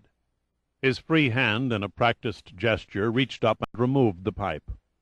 "Sorry to invade your privacy, gentlemen. I'm Inspector Zakynthos." Chapter 12. Zakynthos was hardly what Pitt had expected. There could be no doubt about it, the slurred accent, the neatly styled hair, the casual introduction. Zakynthos was an American. 10 seconds, each spent scrutinizing every detail of Pitt and Giordino, elapsed before Zakynthos slowly turned and looked down at the moaning Darius. Zakynthos' face seemed glacial with elaborate indifference, but the tone of his voice betrayed bewilderment. "Remarkable. Truly remarkable. I didn't think it was possible." He looked at Pitt and Giordino again, this time with mixed doubt and admiration written in his eyes. For a highly trained professional to even lay a hand on Darius is considered a great accomplishment, but for a pair of sad-looking underdogs like you to wipe the floor with him is nothing short of miraculous. "Your names, my friends?" A devilish glint flashed in Pitt's green eyes. "My little companion is David, and I'm Jack the Giant Killer." Zakynthos smiled a tired smile. "The day is long and hot, and you've incapacitated one of my best men. Please don't compound my misery with sick humor." "In that case, Dirk," Giordino murmured slyly, "tell him the one about the nymphomaniac and the guitar player." "Come now," Zakynthos said, as if talking to children. "I have no time to waste on such drivel. Information, if you please. We'll begin with your correct names." "Screw you," Pitt snapped angrily. "We didn't beg to be dragged here by that ape who calls himself Zeno, and we didn't ask to be pushed around by Earthquake Magoon there on the floor. We've done nothing illegal. Immoral, perhaps, but not illegal. If you hope to get any answers from us, I suggest you supply a few yourself." Zakynthos stared at Pitt, his lips pressed tightly together. "Your arrogance arouses my professional curiosity," he said tartly. "During the years since I chose investigation as my life's work, I've confronted scores of shrewd and dangerous felons. A few have spit in my face and threatened revenge. Some stood immovable and silent. Still others begged on their knees for mercy. But you, my bedraggled friend, have to be different." He waved his pipe accusingly at Pitt. "By God, it's classic, truly classic. I look forward to matching my wits against yours at the interrogation."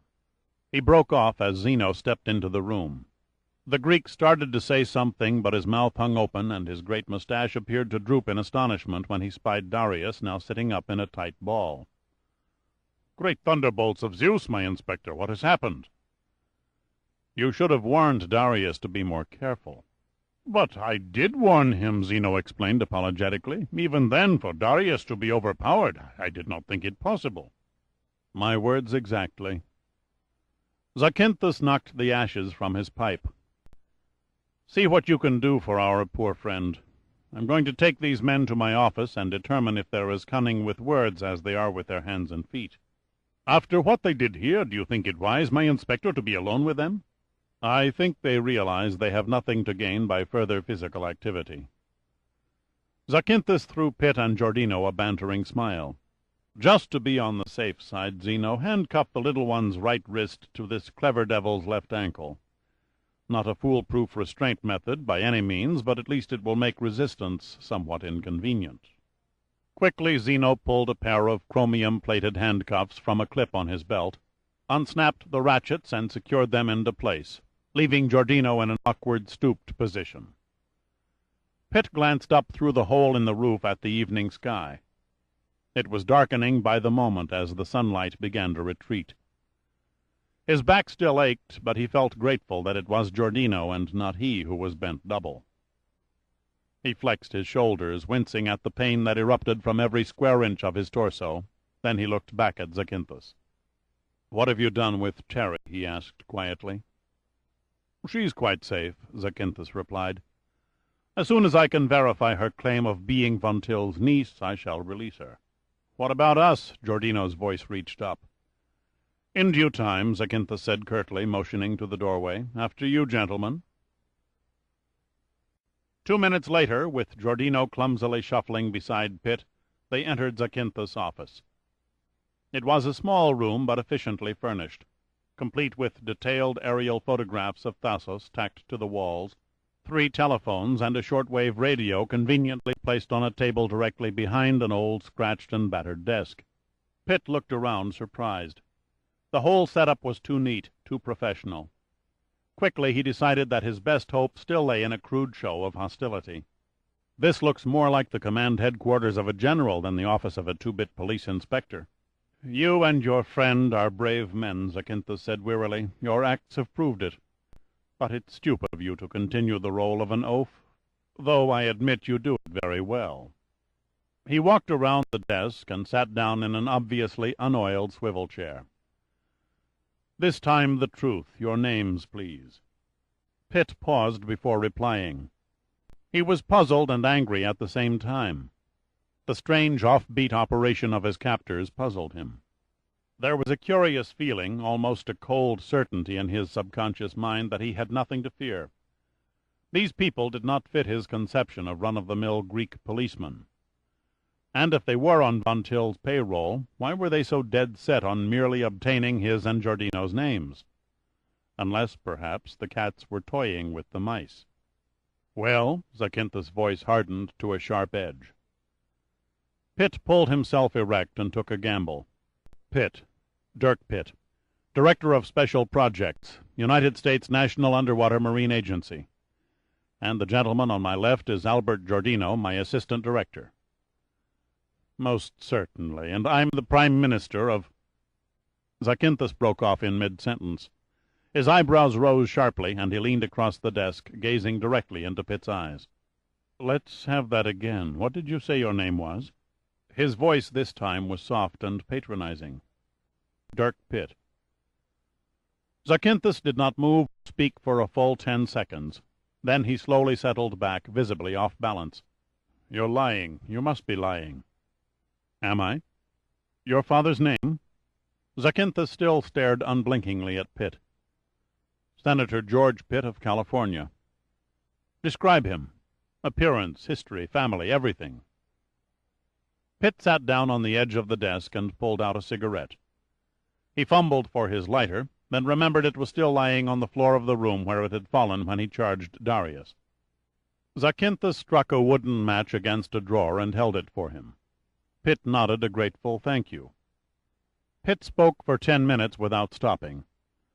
Zacynthus listened thoughtfully, moving only once to switch on a dim overhead lamp as the daylight outside the window faded slowly away. Finally he raised his hand.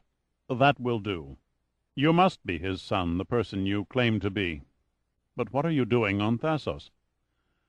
"Numa's chief director, Admiral James Sandecker, assigned Giordino and myself to investigate a series of strange accidents that have recently plagued one of our oceanographic research vessels."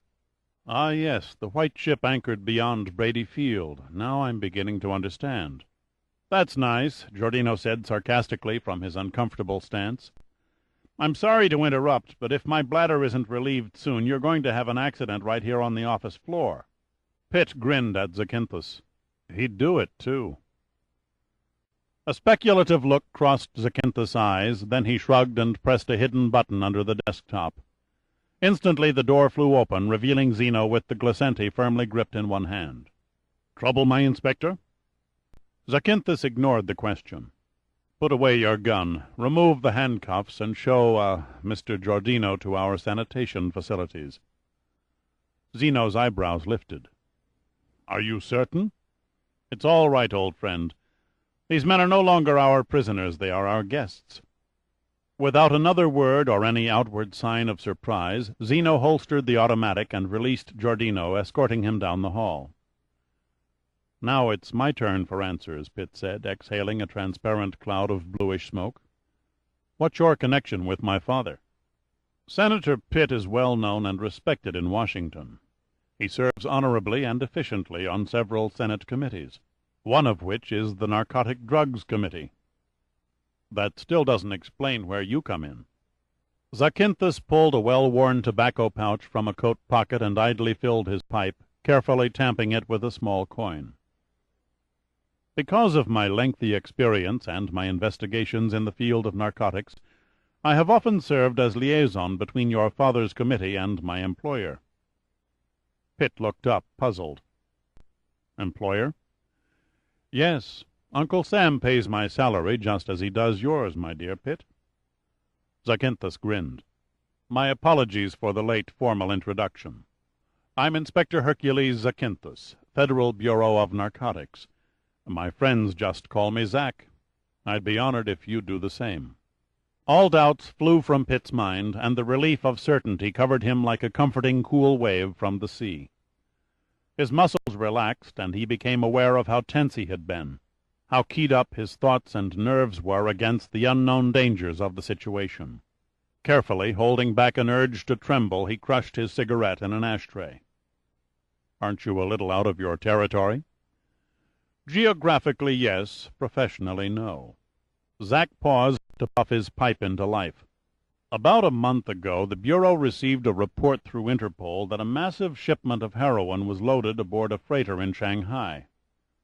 "One of Bruno von Till's ships?" "How did you know?" Zack's voice was quizzical. A wry smile crossed Pitt's lips. "Just a guess. I'm sorry for interrupting. Please continue." "The ship, a Minerva Lines freighter called the Queen Artemisia, left the Shanghai harbor 3 weeks ago with a seemingly innocent cargo manifest of soybeans, frozen pork, tea, paper, and carpets." Zack could not help grinning. "Quite a variety, I admit." "And the destination?" "Her first port of call was Colombo in Ceylon. Here the ship unloaded the communist Chinese trade goods and took on a new cargo of graphite and cocoa. After a fuel stop at Marseille, the Queen Artemisia's next and final port is Chicago via the St. Lawrence Seaway." Pitt thought a moment. "Why Chicago? Surely New York, Boston, or the other eastern seaboard ports are better equipped by the underworld to handle foreign drug shipments." "Why not Chicago?" Zack retorted. "The Windy City is the greatest distribution and transportation center in the good old United States. What better place to dump 130 tons of uncut heroin?" Pitt looked up, disbelief etched on his face. "That's impossible. No one on this earth could get that kind of an amount through a customs inspection." "No one, that is, except Bruno von Till." The voice was a low murmur, and Pitt suddenly felt cold. "It's not his real name, of course. That was lost somewhere in his past, long before he became an elusive smuggler, the most diabolic and crafty purveyor of human misery of all time." Zack swung around and gazed unseeing out the window. "Captain Kidd, the blockade runners of the Confederacy and all the slave traders rolled into one couldn't hold a candle to Von Till's setup." "You make him sound like the arch-villain of the century," Pitt ventured. "What did he do to deserve the honor?"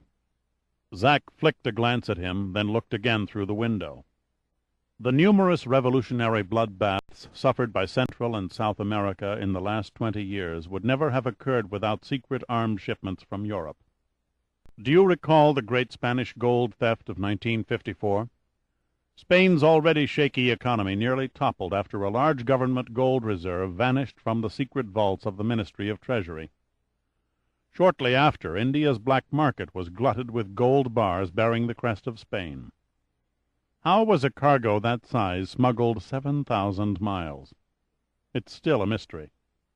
We do know a Minerva Lines freighter left Barcelona the night of the theft and arrived in Bombay a day before the gold appeared. The swivel chair squeaked, and Zack refaced Pitt. The inspector's melancholy eyes looked vague and lost in contemplation. "Immediately prior to Germany's surrender in World War II," he continued, 85 high-ranking Nazis suddenly materialized in Buenos Aires on the same day. How did they get there? Again, the only ship arrival that morning was a Minerva Lines freighter. Again, in the summer of 1954, an entire busload of teenage schoolgirls disappeared on an outing in Naples.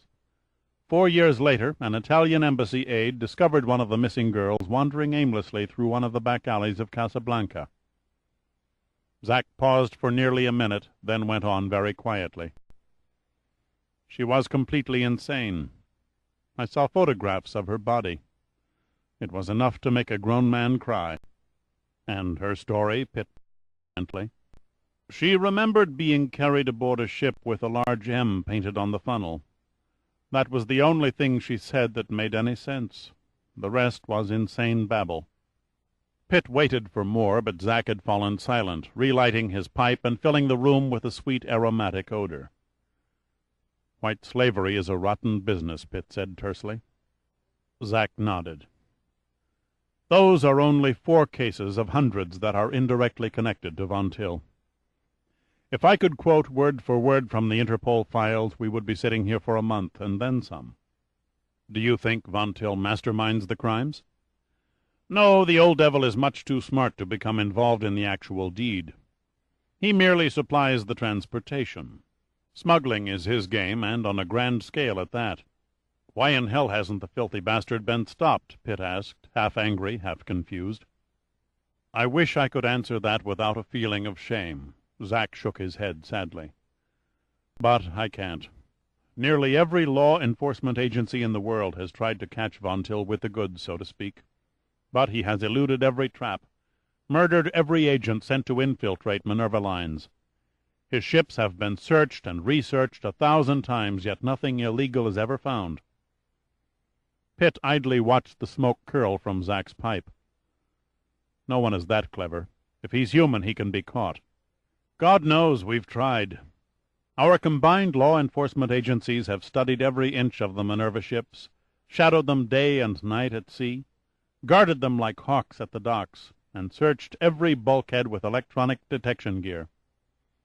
I can rattle off the names of at least 20 investigators, damn good ones, too, who have made Von Till's arrest their life's work. Pitt lit a second cigarette and stared at Zack steadily. Why are you telling me all this? Because I think you might help us. Pitt sat silent, scratching the irritating chest bandage. Might as well nibble at the bait, he thought. How? For the first time a flicker of devilishness showed in Zack's eyes, then disappeared as quickly as it had come. I understand you're quite friendly with Von Till's niece. I've laid her, if that's what you mean. How long have you known her? We met for the first time on the beach yesterday. The surprise on Zack's face slowly turned to a sly grin. You're either a very fast worker or a very adept liar. Suit yourself, Pitt said offhandedly. He stood up, stretching to loosen his sore muscles. I know what you're thinking, and you can forget it. It would be interesting to learn just what you see in my thoughts. The oldest tactic in the world, Pitt smiled knowingly. Your intention would have me continue my intimate friendship with Terry in the hope that Von Till would accept me as one of the family. This arrangement would in turn give me the run of the villa and a chance to observe the old Kraut's actions at first hand. Zack met his eyes evenly. You have excellent perception, my dear Pitt. What do you say? Are you game? No chance. May I ask why? I met Von Till over dinner last night, and we didn't part the best of friends. In fact, he even sicked his dog on me. Pitt knew Zack would not appreciate the humor. But what the hell, he thought. Why go through the whole maddening story again? He began to wish longingly for a drink. From sex with the niece to dinner with the uncle, and all in the same day. Zack shook his head incredulously. You are indeed a fast worker. Pitt merely shrugged. It's a pity, Zack continued. You could have been a great help to us on the inside. He puffed on his pipe until the embers in the bowl glowed a vivid orange-red. We've had the villa under constant surveillance from a distance, but could detect nothing out of the ordinary. 200 yards, that was as near as we could get without arousing Von Till's suspicions. We thought our little masquerade as tourist guides had finally paid off when you and his niece were apprehended by Colonel Zeno. Colonel Zeno? Zack nodded, then paused deliberately for effect. Yes. He and Captain Darius are members of the Greek gendarmerie. Technically, Zeno outranks me a few steps, you might say. A rank of colonel in the police? Pitt asked. Isn't that a bit unusual? Not if you understood their law enforcement system. You see, with the exception of Athens and a few other larger cities which have their own metropolitan bureaus, the Greek rural and suburban areas are policed by the gendarmerie, a branch of the national army, and a very elite and efficient outfit. In spite of his hatred for Zeno and Darius, Pitt was impressed. That explains their presence, but what about you, Inspector? A narcotics agent after illegal drugs in Greece is the same as an FBI agent after a spy in Spain. It's just not done. In an ordinary case, you're quite correct. Zack's face turned grim and his voice hard. But Von Till is not an ordinary case. When we get him behind bars and put an end to his filthy smuggling operation, we will automatically cut international crime by 20%. And that, I assure you, is no small margin. An inner anger had taken control of Zack, and he stopped for a moment, taking several deep breaths until it subsided. In the past, each country worked separately, using Interpol channels to relay vital information across national borders. For instance, if I learned through the Narcotics Bureau's undercover sources that an illegal shipment of drugs was bound for England, I would simply send my information to Interpol London, who in turn would alert Scotland Yard. Time willing, they'd set a trap and apprehend the smugglers. Sounds like a neat and workable arrangement. Unfortunately, it has yet to work with Von Till, Zack said quietly. No matter how many warnings, how many traps, he always manages to evade the nets and come up like the proverbial sweet-smelling rose, fresh out of the excretion barrel. But this time it's going to be different. He pounded the desk for effect. Our governments have allowed us to form an international investigation team that can cross any border, use any police facilities, and have at their command men and equipment of the military. Zack sighed heavily, then went on apologetically. I'm sorry, Pitt. I didn't mean to be long-winded. But I hope I've answered your question as to why I'm on Thasos. Pitt studied Zack carefully. The inspector looked like a man who was not used to failure. Every movement, every gesture was thoughtfully planned in advance. Even his words carried an air of confident forethought. Yet Pitt could not help detecting a glimmer of fear behind Zack's eyes, a fear of losing the game to Von Till. Pitt began to wish more than ever for a drink. "Where are the other members of your team?" Pitt asked. "So far I've only seen 3 of you." At this moment a British inspector is on board a Royal Navy destroyer trailing Queen Artemisia, while a representative from the Turkish Police Bureau is observing her from the air in an antiquated unmarked DC-3. Woodenly, as if quoting from a legal document. 2 detectives of the French Sûreté Nationale are also on hand, posing as Marseille dock workers, awaiting the Queen's arrival for refueling. A feeling of detached unreality began to creep up on Pitt. Zack's words were becoming dull and unmeaning. Indifferently, almost, with a kind of hazy academic interest, he wondered how much longer he could stay awake. He had had only a few hours' sleep in the last 2 days, and it was catching up. Pitt rubbed his eyes and shook his head vigorously, then forced his mind back to alertness. "Zack, old buddy." It was the first time Pitt had called him by name. "I wonder if you would do me a personal favor." "If I can," Zack grinned hesitantly. "Old buddy?" "I want Terry released in my custody." "Released in your custody?" Zack arched his eyebrows in accompaniment to wide, innocent eyes. Steve McQueen couldn't have done it any better. "What lecherous scheme do you have up your sleeve?" "No lechery," Pitt said seriously. "You have no choice but to release her. Once free, it will take Terry all of 20 minutes to storm back to the villa. Hell hath no fury like the wrath of a woman humiliated, demanding that Uncle Bruno do something about her shameful captivity. The old boy will put his shrewd mind into gear, and within the hour your little underground spy network will be blown from Thasos back to the States." "You underestimate us," Zack said urbanely. "I'm well aware of the consequences. Plans have been made for just such an emergency. We can be out of these quarters and working under a different cover by morning." "Too late," Pitt countered sharply. "The damage is done. Von Till will be wise to your presence. He's sure to double every precaution." "You have a very convincing argument." "You're damn right I have." "And if I turned her over to you?" Zack asked, speculatively. "As soon as Terry is missed, if she hasn't been already, Von Till will turn Thasos upside down in an exhaustive search. The safest place to hide her now is on board the first attempt. He won't think to look for her there, at least not until he's sure she isn't on the island."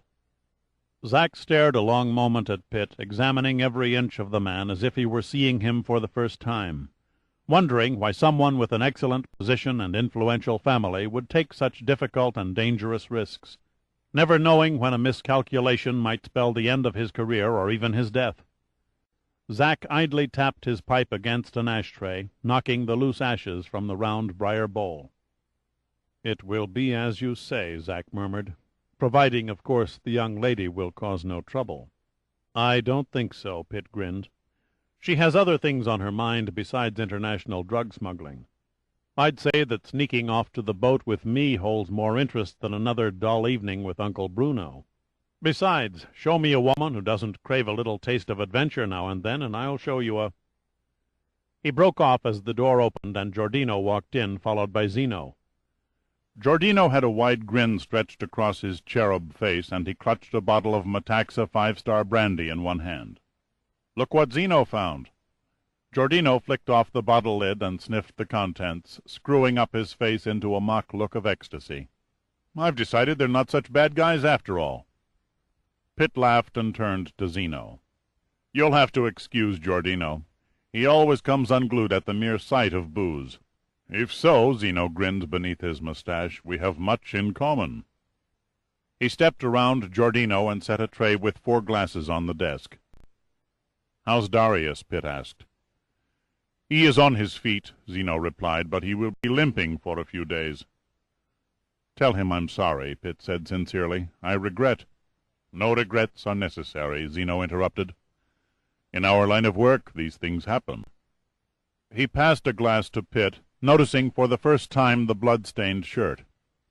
"You seem to have your injuries also." "Courtesy of Von Till's dog," Pitt said, holding the glass to the light. Zack nodded silently. He now grasped more fully Pitt's hatred for Von Till. He relaxed, hands hanging limply over the arms of the swivel chair, secure in the knowledge that Pitt had revenge on his mind, not sex. "After you get back to your ship, we'll keep you posted by radio on Von Till's activities." "Good," Pitt said simply. He sipped the brandy, enjoying the fiery lava-like liquid that trickled down his throat into the stomach. "One more favor, Zack. I'd like you to use your official status and send a couple of messages to Germany." "Of course. What do you wish to say?" Pitt had already picked up a pad and pencil off the desk. "I'll write everything down, including names and addresses, but we'll have to fake my German spelling." When Pitt finished, he passed the pad to Zack. "Ask them to forward their reply to the first attempt. I've added Numa's radio frequency." Zack scanned the pad. "I don't understand your motives." "Just a wild hunch." Pitt poured another shot of Metaxa in his glass. "By the way, when will the Queen Artemisia make her detour by Thasos?" But how do you know that?" "I'm psychic," Pitt said briefly. "When?" "Tomorrow morning." Zack looked at Pitt long and consideringly.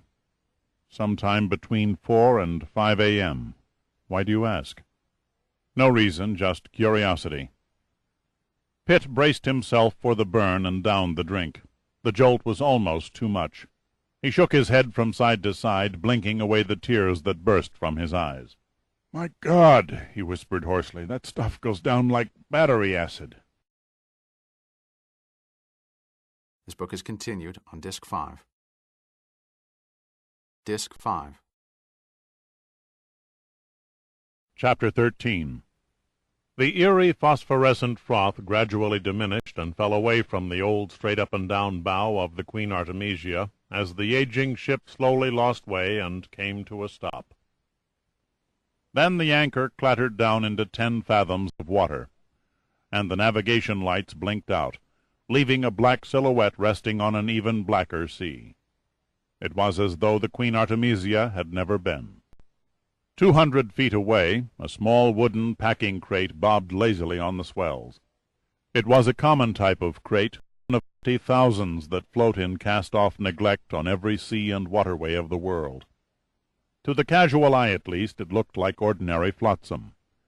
Even the stenciled letters that advertised "This End Up" pointed incongruously downward toward the seabed. There was, however, one thing that made this particular crate quite different. It wasn't empty. There must be a better way, Pitt thought wryly from inside the box as a wave bumped it against the top of his head. But at least this was a damn sight better than swimming in plain view when the morning light appeared. He took a mouthful of salt water and coughed it out. Then he puffed lightly into the mouthpiece of his flotation vest, increasing his buoyancy, and returned his gaze to the ship through a jaggedly cut peephole. The Queen Artemisia lay silent. Only the faint hum of her generators and the slap of the waves on her hull betrayed her presence. Gradually the sounds faded away, and the ship became a part of the silence. For a long time Pitt listened, but no other sounds traveled across the water to his bobbing outpost. No footsteps on a steel deck, no masculine voices shouting commands, no click of human-operated machinery, nothing. The silence was total and very puzzling. It was like a phantom ship with a phantom crew. The starboard anchor was down, and Pitt made his way toward it, slowly pushing the box from within. The light breeze and the incoming tide worked in his favor, and soon the box gently nudged the anchor chain. He swiftly removed the U.S. diver's air tank and attached its backpack webbing through one of the big steel chain links. Then, using the regulator's single air hose as a line, he slipped his fins, mask, and snorkel over the second stage mouthpiece and let the whole package dangle just beneath the surface. Pitt grabbed the chain, looking up at the seemingly endless links that vanished into the darkness, and felt like Jack climbing the beanstalk. He thought of Terry, lying asleep in a cozy bunk back on the first attempt. He thought of her soft and fluid body, and he began to wonder what in hell he was doing here. Terry had wondered, too, but over a different question. Why take me to a ship? I can't go out there and meet all those brainy scientists looking like this. She lifted the hem of her transparent negligee, displaying her legs to the thighs. Oh, what the hell, Pitt laughed. It'll probably be the sexiest thing that's happened to them in years. What about Uncle Bruno? Tell him you went shopping on the mainland. Tell him anything. You're over 21. I guess it would be fun to be naughty, she giggled. It's just like a romantic adventure story in the cinema. That's one way to look at it, Pitt had said. He'd figured she would think that, and he'd been right. Pitt went up the anchor chain, copying the style of a Polynesian native climbing a palm tree after coconuts. He soon reached the hawser hole and peered over the rail. He hesitated, listening and watching for any movement in the shadows. Not a soul was visible. The foredeck was deserted. He swung over the side, crouched low, and moved silently across the deck to the foremast. The blacked-out ship was a blessing. If the cargo loading lamps had been on, the midships and foredeck would have been bathed in a flood of white light. Not the best circumstances for sneaking around unnoticed. Pitt was also thankful that the darkness blotted out his dripping water trail across the foredeck. He paused, waiting for the expected sounds and movements that never came. It was quiet, far too quiet. There was something else about the ship that didn't gel in Pitt's subconscious mind, but he couldn't pin it down. It eluded him for the present. Pitt reached down, unsheathing the diver's knife strapped to his calf, and moved aft, holding the 7-inch stainless blade well out in front of him. It seemed incredible, but Pitt had a clear view of the bridge, and, as far as he could see, it was abandoned. He melted into the shadows and climbed the ladder to the bridge, his feet padding noiselessly on the steel steps. The wheelhouse was dark and empty. The spokes of the wheel reached out in dark loneliness, and the binnacle stood like a mute, brass-plated sentinel. Pitt couldn't make out the wording, but he knew from the angle of the pointers that the telegraph stood at all stop. In the dim light from the stars he was able to make out a rack attached to the ledge below the port window. His fingers played over the contents.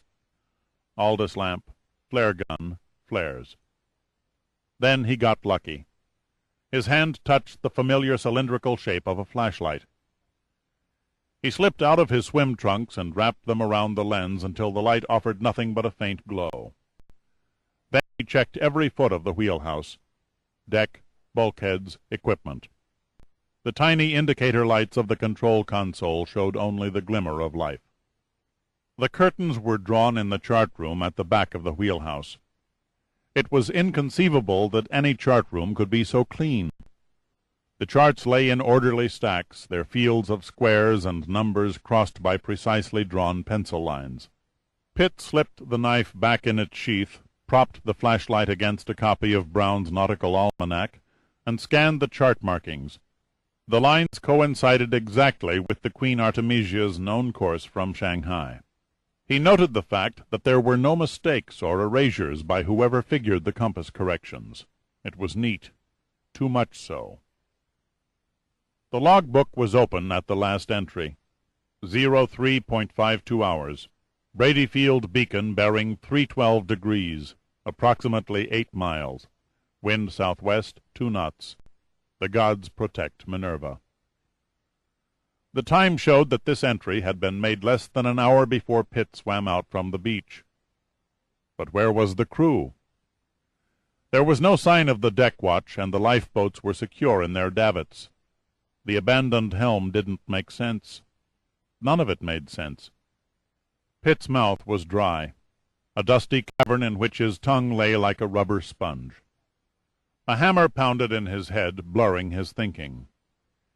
He left the wheelhouse, softly closing the door behind him, and found an alleyway leading to the captain's cabin. The door was ajar. He gently eased it full open and stepped soundlessly and sideways into the steel cubicle.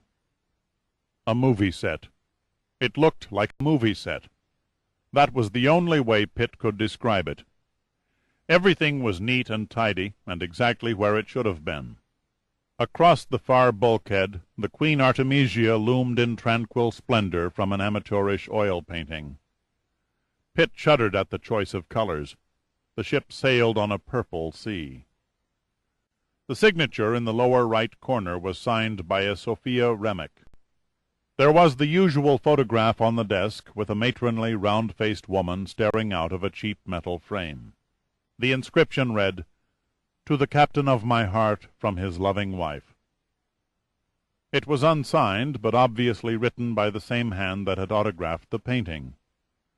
And next to the photograph, on an otherwise barren desktop, a carefully laid pipe reposed in an empty ashtray. Pitt picked it up and smelled the blackened bowl. It hadn't been smoked in months. Nothing looked used or handled. It was a museum without dust, a house without odor, and, like the ship herself, quiet as a graveyard. He returned to the alleyway, closing the door behind him, almost wishing some strange voice, any voice, would shout, "Who goes there?" or "What are you doing here?" The stillness made his sweat run cold. Pitt began to imagine vague shapes in shadowy corners. His heartbeat thumped at an accelerating pace. It couldn't have been more than 10 seconds that he stood there, not moving a muscle, forcing his mind back into rational control. It'll be dawn soon, he thought. Hurry, must hurry. He ran down the port alleyway, ignoring any attempt at stealth and secrecy, and threw open the other cabin doors. Each small compartment was like the Black Hole of Calcutta. One quick sweep of the hooded light told the same story as the captain's cabin. He also searched the radio cabin. The transmitter was warm and preset on a VHF frequency, but the radio operator was conspicuous by his absence. Pitt slipped the door shut and headed aft. Companionways, port and starboard alleyways, they all seemed to merge into one long, black, underground tunnel. It was an effort not to lose his sense of direction in the maze.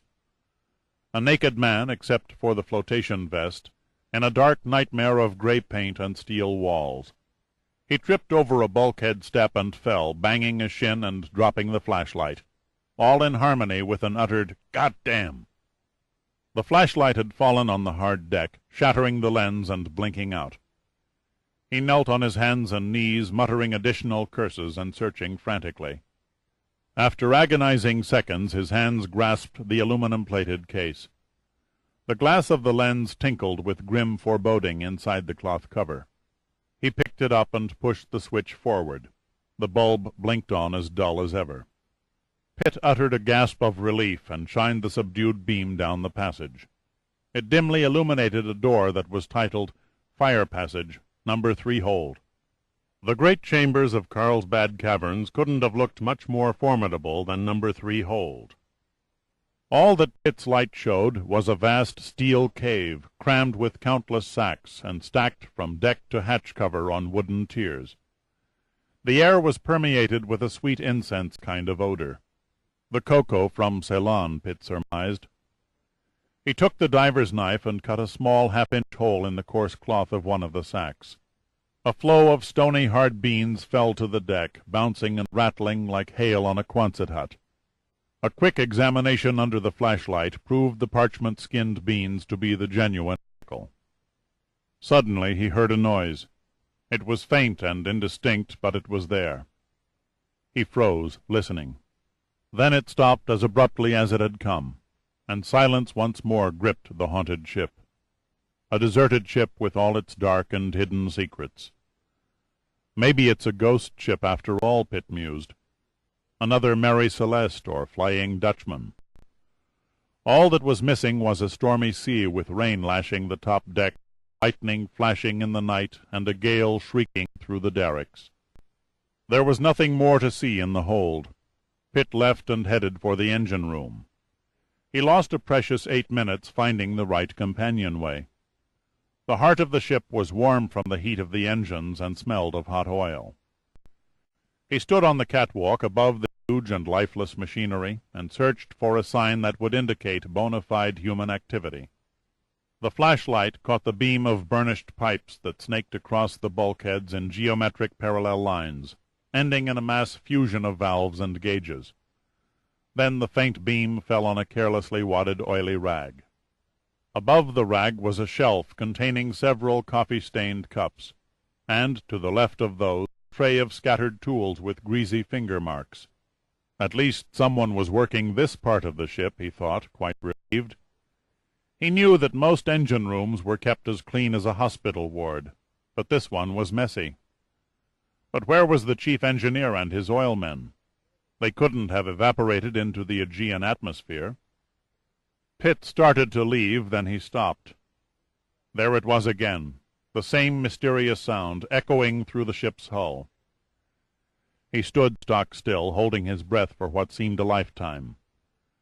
It was an odd, uncanny sound, like the scraping of a ship's keel over a submerged rock or coral reef. Pitt involuntarily shivered. It also reminded him of the way chalk squeaked across a blackboard. The sound lasted for perhaps 10 seconds. Then it was punctuated with the dull clank of metal against metal. Pitt had never sat bathed with cold sweat in a cell on San Quentin's death row, waiting for the warden and the prison guards to escort him to the gas chamber. Nor did he have to be there to describe the experience, for he knew exactly what it felt like. To be alone in a claustrophobic atmosphere, expecting the footsteps of death to come treading from the black unknown, was a blood-chilling business. When in doubt, he thought, run like a son of a bitch. And run like a son of a bitch he did. Back through the alleyways, back up the companion stairs, until at last his lungs were greeted by the pure, wholesome air on deck. The early morning was still dark, and the derricks reached toward the velvet ceiling of a sky that was alive with a dazzling array of stars. There was scarcely a stir of wind. Over the bridge the radio mast swayed back and forth across the Milky Way, and below Pitt's feet the hull creaked from the rolls of the gentle swells. He hesitated a moment, gazing at the dark line of the Thasos coast, yet a bare mile away. Then he looked down at the smooth black surface of the water. It looked inviting, so peaceful. The flashlight still glowed. Pitt cursed his stupidity for not switching it off when he reached the open deck. Might as well have advertised my presence with a neon sign, he thought. He quickly doused the light. Then, carefully, so as not to cut himself on the broken glass, he unwrapped his swim trunks and removed the remains of the lens. He hurled the tiny slivers over the railing and listened till the faint splash, like rain on a pond, reached his ears. He was tempted to deep-six the flashlight, too, but his mind shifted into gear and rejected the impulse.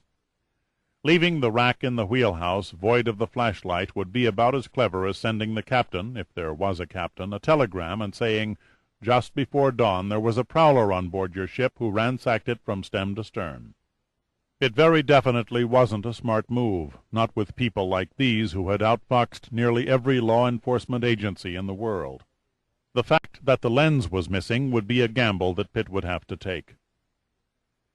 He glanced at his watch as he hurried back to the wheelhouse.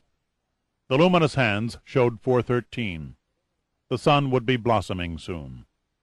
He scrambled onto the bridge and replaced the flashlight in the rack. His haste was almost frantic. He had to be off the ship, into his diving gear, and a good 200 yards distant before daylight gave him away. The forward deck was still deserted, or at least it seemed to be. A fluttering noise came from behind Pitt. Instantly he spun around in a sudden renewed fear and unsheathed the knife in one deft movement. His nerves were stretched taut to the border of panic.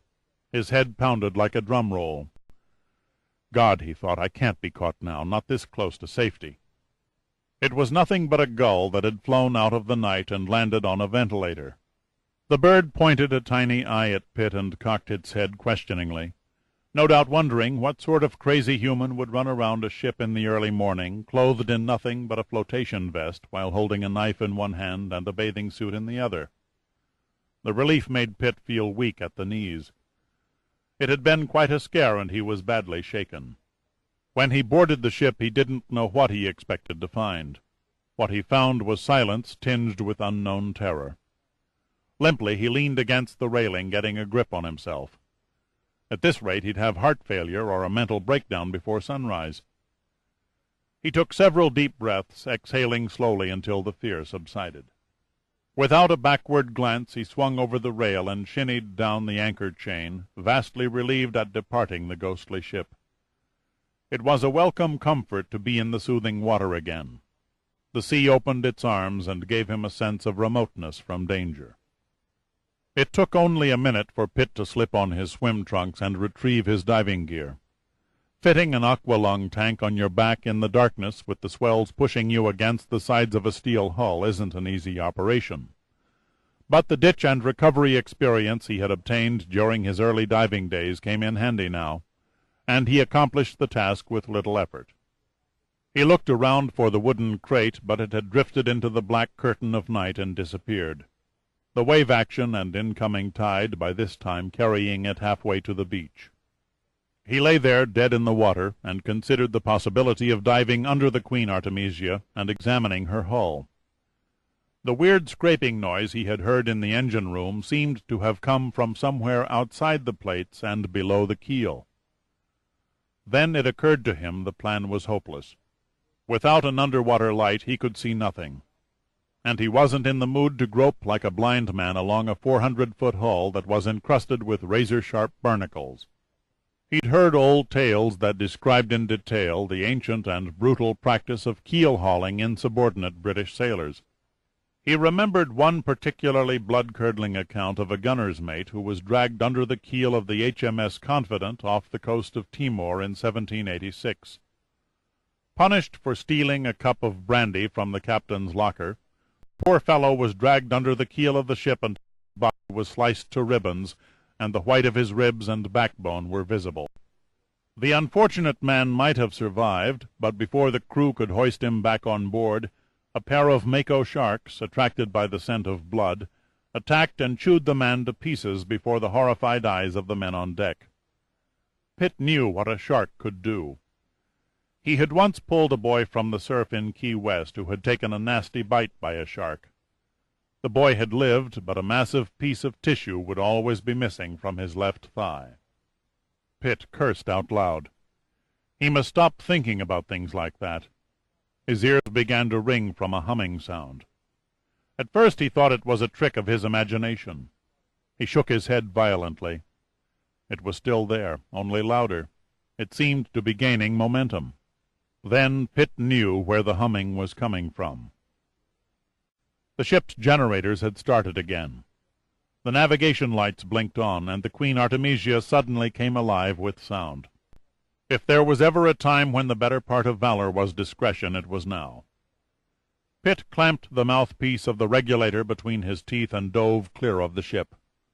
He kicked his fins with every ounce of power in his legs, seeing nothing under the ink-black water, hearing only the strange gurgling sound of his exhaust bubbles. It was times like this that he wished he didn't smoke. After covering nearly 55 yards, he surfaced and looked back at the ship. The Queen Artemisia rode at anchor in Tombstone solitude, her silhouette outlined against the graying eastern sky like an old-fashioned shadowgram.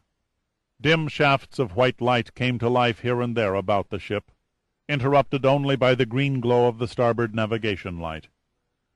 For several minutes nothing more happened. Then, without any signal or shouted command, the anchor clattered up from the seafloor and clanged into the hull. The wheelhouse was lit, and Pitt could see it clearly. It was still vacant. "It just can't be," he repeated to himself over and over again. "It just can't be." But the old ship hadn't yet finished the last act of her ghostly performance. As if on cue, the Queen Artemisia's telegraph jangled faintly across the calm pre-dawn sea. The engines responded with their gentle throb, and the ship continued on her voyage. The secret of her evil cargo still locked somewhere within her steel plates. Pitt didn't have to see the ship move to know it was under way. He could feel the beat of her propellers through the water. 55 yards was more than enough. At that distance he was invisible to any lookout, and had little to fear from being sucked through the huge propellers and mangled into fish-bait. A seething flood of frustration swept over Pitt as the great hull slowly slid past his bobbing head. It was as though he was watching a ballistic missile lift from a launching pad and hurtle on its preset path toward devastation and death. He was helpless. He could do nothing to stop it. Hidden somewhere on the Queen Artemisia was enough heroin to drown half the population of the northern hemisphere in delirium. God alone knew what chaos would erupt in every city and town if it was distributed to all the peddling scum who preyed on its malignant addiction. How many people would become listless dregs and eventually die from the drug's deadly narcosis? 130 tons of heroin on the ship. What was that song again, the little ditty that he'd sung all those long years ago in school? 100 bottles of beer on the wall. It had nearly the same ring, but it was for light hearts and souls, not drugged minds and lost hopes. Then Pitt thought of himself. Not with self-pride for destroying the yellow albatross or searching the Queen Artemisia and getting away with it undetected. He thought of himself only as an idiot for risking his life on a job he had no business performing, a job he wasn't paid to do. His orders were to expedite oceanographic expeditions. No one said anything about chasing after drug smugglers. What could he accomplish? He wasn't a guardian angel of humanity. Let Zakynthus, Zeno, Interpol, and every other damn cop in the world play cat-and-mouse with Von Till. It was their game, they were trained for it. And they were paid for it, too. Again Pitt swore loudly to himself. He had already spent too much time daydreaming. It was time to head for shore. Mechanically, his eyes watched the ship's lights diminish bit by bit into the fading darkness of the early morning. He was just wading onto the beach when the sun lifted itself from the horizon and threw its rays on the rock-strewn summits of the Thasos Mountains. Pitt stripped off the tank and let it fall to the soft, wet sand, along with the breathing regulator and his mask and snorkel.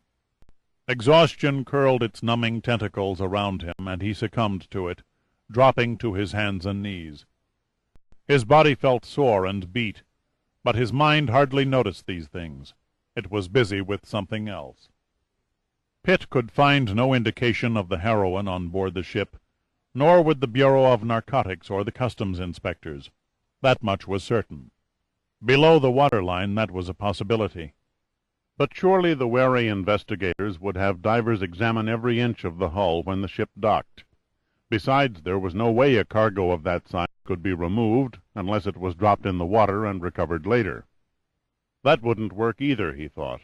It was too obvious. Retrieving a watertight container filled with 130 tons of solid material would require a full-scale salvage operation. No, there had to be a more ingenious method, one that had successfully defied detection for so long. He took the diver's knife and idly began sketching the Queen Artemisia's outline in the wet sand. Then, quite suddenly, the idea of a diagram intrigued him. He stood up and traced a hull that stretched for approximately 30 feet. The bridge, the holds, and engine room, every detail he could recall was etched into the yielding white sand. Minutes passed, and the ship started to take shape. Pitt had become so totally absorbed in his work that he didn't notice an old man and a donkey trudging wearily along the beach. The old man stopped in his tracks and stared at Pitt from a ripened old face that had seen too many decades of strife to show an expression of bewilderment. After a few moments he shrugged uncomprehendingly and ambled off after his donkey. Finally the diagram was nearly complete, down to the last companionway. The knife flashed in the new sun as Pitt added a final humorous touch, a tiny bird on a tiny ventilator. Then he stepped back to admire his handiwork. He stared at it for a moment, then laughed aloud. "One thing's certain, I'll never be acclaimed for my artwork. It looks more like a pregnant whale than a ship." Pitt continued to absent-mindedly gaze at the sand drawing. Suddenly his eyes took on a trance-like glaze, and his rugged face lost all expression. The spark of a novel and fanciful idea lit dimly in his conscious mind. At first the idea seemed too outlandish for him to consider, but the more he dwelt on its possibilities, the more feasible it became. Quickly he traced additional lines in the sand. Completely absorbed again, he raced to match up the diagram with the picture in his mind. When the last change was finished, his mouth slowly twisted into a grim smile of satisfaction. Damned clever of Von Till, he thought. Damned clever. He wasn't tired any more. His mind was no longer burdened with unsolvable questions. It was a new approach, a new kind of answer. It should have been discovered long before. Quickly, he gathered up the diving equipment and started to hike over the incline that separated the beach from the coastal road. There was no thought of quitting the game now. The next inning would prove to be the most interesting. At the top he turned and looked back at the sketch of the Queen Artemisia in the sand. The rising tide was just washing over and erasing the ship's funnel, the funnel marked with the big Minerva M. Chapter 14. Giordino lay stretched out beside a blue Air Force pickup truck, dead asleep, his head resting on a binocular case and both feet propped carelessly on a large rock. A trail of ants tramped across his outflung forearm, and, ignoring the obstacle in their path, continued their uninterrupted journey toward a small mound of loose dirt. Pitt looked down, smiling. If there was one thing Giordino could do, and do well, he thought, it was sleeping anywhere at any time and under any condition. Pitt shook his fins, letting the salty dampness dribble on Giordino's composed face. No drowsy babble, no sudden reaction greeted the rude sprinkling. The only response came from one big brown eye that popped open, gazing straight at Pitt in obvious annoyance. "Aha! Behold, our intrepid guardian with the watchful eye!" There was no mistaking Pitt's sarcastic tone. "I shudder to think of the death toll if you should ever decide to become a lifeguard." The opposite lid slowly raised like a window shade, revealing the matching eye. "Just to set the record straight," Giordino said wearily. These tired old eyes were glued to the night-glasses from the time you got into your packing crate to the time you came ashore and started playing in the sand. My apologies, old friend, Pitt laughed. I suppose that doubting your unflagging vigilance will cost me another drink? 2 drinks, Giordino murmured slyly. Consider it done. Giordino sat up, blinking in the sun. He noticed the ants and casually brushed them off his arm. How'd your swim go? Robert Southey must have had the Queen Artemisia in mind when he wrote, "No stir in the air, no stir in the sea, the ship was still as she could be." You might say that I found something by finding nothing. I don't get it. I'll explain later. Pitt lifted the diving gear and loaded it in the truck bed. Any word from Zack? Not yet. Giordino trained the binoculars on Von Till's villa. He and Zeno took a platoon of the local gendarmerie and staked out Von Till's baronial estate. Daria stayed on the radio at the warehouse, traversing wavelengths in case there was any transmission between the shore and ship. Sounds like a thorough effort, but unfortunately a waste of time. Pitt toweled his black hair, then ran a comb through it.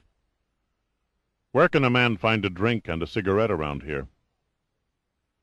Giordino nodded toward the truck cab. I can't help you on the drink, but there's a pack of Greek cancer sticks on the front seat. Pitt leaned in the truck cab and removed an oval-shaped cigarette from a black and gold box of Hellas Specials. He'd never tried one before and was surprised at the mildness. After his ordeal of the past 2 hours, rolled seaweed would have tasted good. Someone kick you in the shins? Giordino asked matter-of-factly. Pitt exhaled a cloud of smoke and peered down at his leg. There was a deep red gash below the right knee, and blood was oozing slowly along its entire length. For 2 inches in every direction the skin was a colorful combination of green, blue, and purple. I had a bit of bad luck, a run-in with a bulkhead door. I'd better fix that for you. Giordino turned and pulled an Air Force issue first aid kit from the glove compartment. A minor operation like this is mere child's play for Dr. Giordino, the world-renowned brain surgeon. I don't mean to brag, but I'm rather good at heart transplants, too. Pitt tried to suppress a laugh, but failed. Just make sure you put the gauze on before, not after the tape. Giordino feigned a pained expression. Such a terrible thing to say. The sly look returned. You'll change your tune when you get my bill. There was no choice left for Pitt except to shrug in resignation and place his bruised leg in Giordino's hands. Nothing more was said for the next few minutes. Pitt sat and absorbed the silence, gazing at the sky-dyed blue water and the shoreline that rested under the white sands of antiquity. The narrow beach below the road stretched southward for 6 miles before it faded into a thin line and disappeared behind the western tip of the island. There wasn't a soul to be seen anywhere along the surf's edge. The emptiness possessed all the mystic allure and romantic charm so often pictured on South Seas travel posters. It was indeed a fragment of paradise. Pitt noted that the surf was running at 2 feet with 8-second intervals between crests. The waves broke low and at least 100 yards out. Then, in a final burst of fury, they surged forward in majestic spray-plumed rows, only to slowly dissolve and die in small eddies at the tide-line. To a swimmer the conditions were perfect. To a surfer they were fair. But to a diver the shallow sandy bottom and the dark blue water spelled barren waste.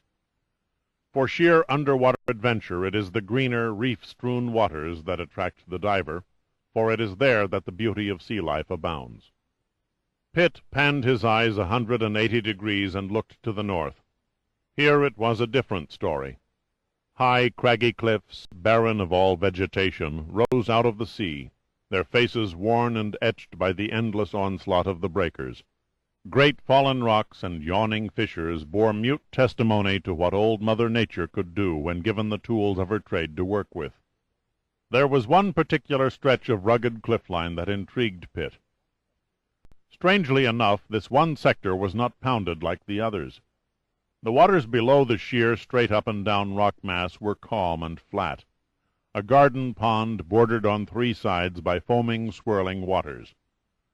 For 100 square yards the sea was green and still. The boiling white ceased to exist. It seemed unreal. Pitt speculated on what wonders a diver might find there. Only God alone could have observed the ageless formation of the island, the coming and going of the great ice ages, the changing levels of the ancient sea. Maybe, he thought, just maybe the mountainous breakers carved their fury into the sides of these cliffs, creating an underwater pockmarked surface of sea caves. "There you are," Giordino said in a humorous tone. "Another triumph for medical science by the great Giordino."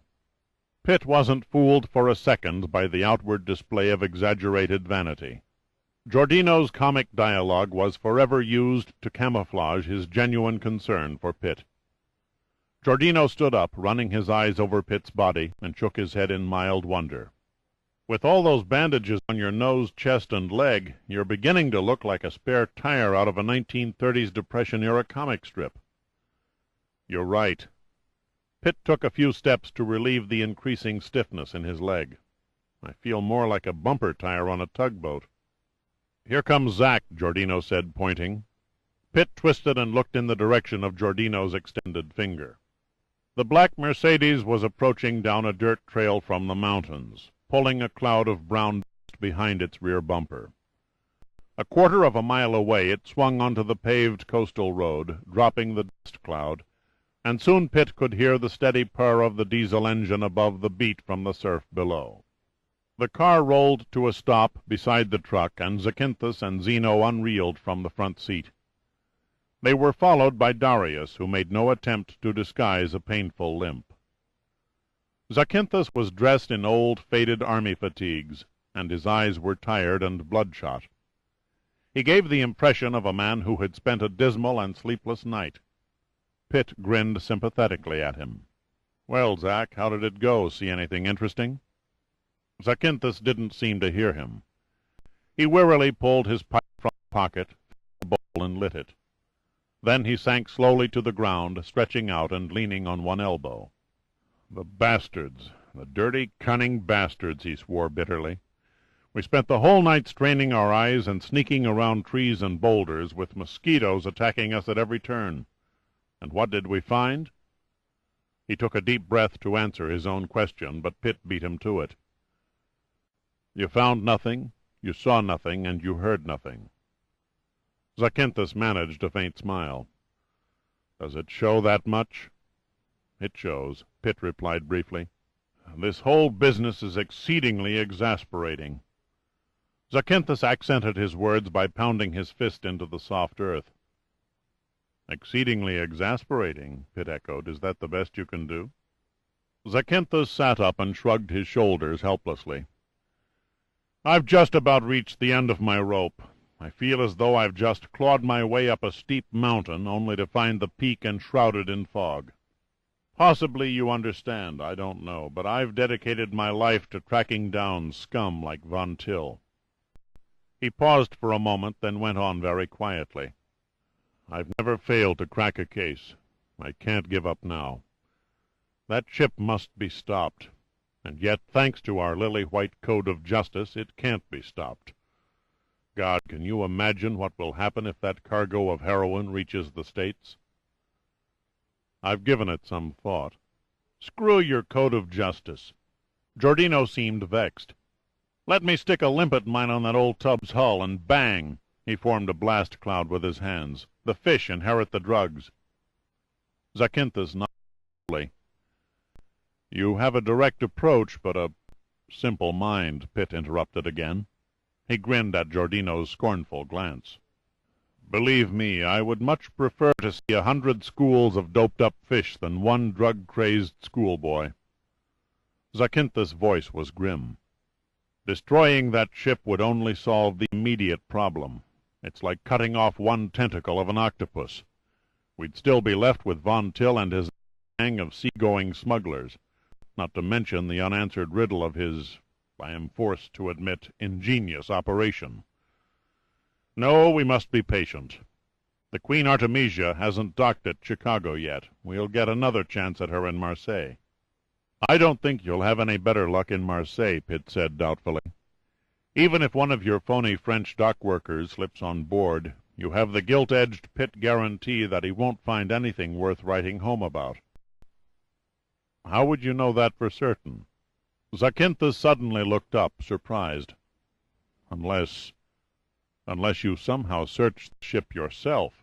With him anything's possible, Giordino murmured. He was seaward of the ship when it anchored. I lost him through the night glasses for almost half an hour. Now all four men looked at Pitt questioningly. Pitt laughed and flipped his cigarette over the embankment. The time has come, the walrus said, to speak of many things.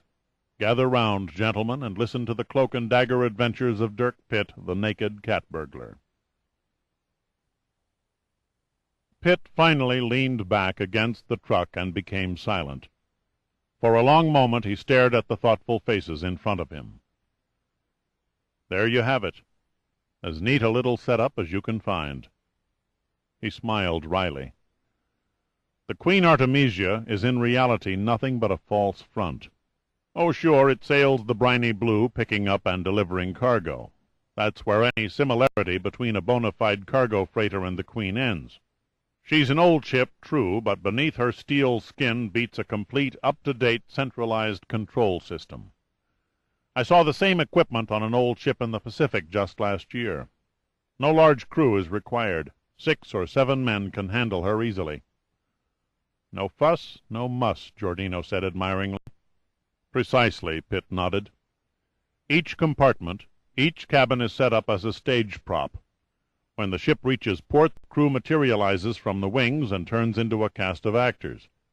Pardon this humble man's blind perception, Major. The peasant choice of words failed to mask the Oxford accent of Zeno's voice. I do not understand how the Queen Artemisia can engage in commercial shipping without the necessary maintenance during long voyages. It's like a historical landmark, Pitt explained. Let's say a famous castle where the fires in the fireplaces still burn, the plumbing still works, and the grounds are always trimmed and neat. 5 days out of the week the castle is closed, but on the weekends it opens for the tourists, or, in this case, the customs inspectors. And the caretakers? Zeno asked quizzically. The caretakers, Pitt murmured, live in the cellar. Only rats live in cellars, Darius ventured dryly. A very appropriate observation, Darius, Pitt said approvingly, particularly when you consider the two-legged variety we're dealing with. Cellars, stage props, castles. A crew buried somewhere in the hull. What are you driving at? Zacynthus demanded. Please get to the point. I'm coming to it. To begin with, the crew isn't quartered in the hull. They're quartered under it. Zacynthus' eyes narrowed. That's not possible. On the contrary, Pitt grinned. It would be entirely possible if the good Queen Artemisia was pregnant. There was a brief, incredulous silence. All four stared at Pitt in blank skepticism. Giordino broke the silence first. You're trying to tell us something, but I'll be damned if you're getting through. Zack admitted that Von Till's method of smuggling is ingenious, Pitt said, and he's right. The ingenuity lies in the simplicity.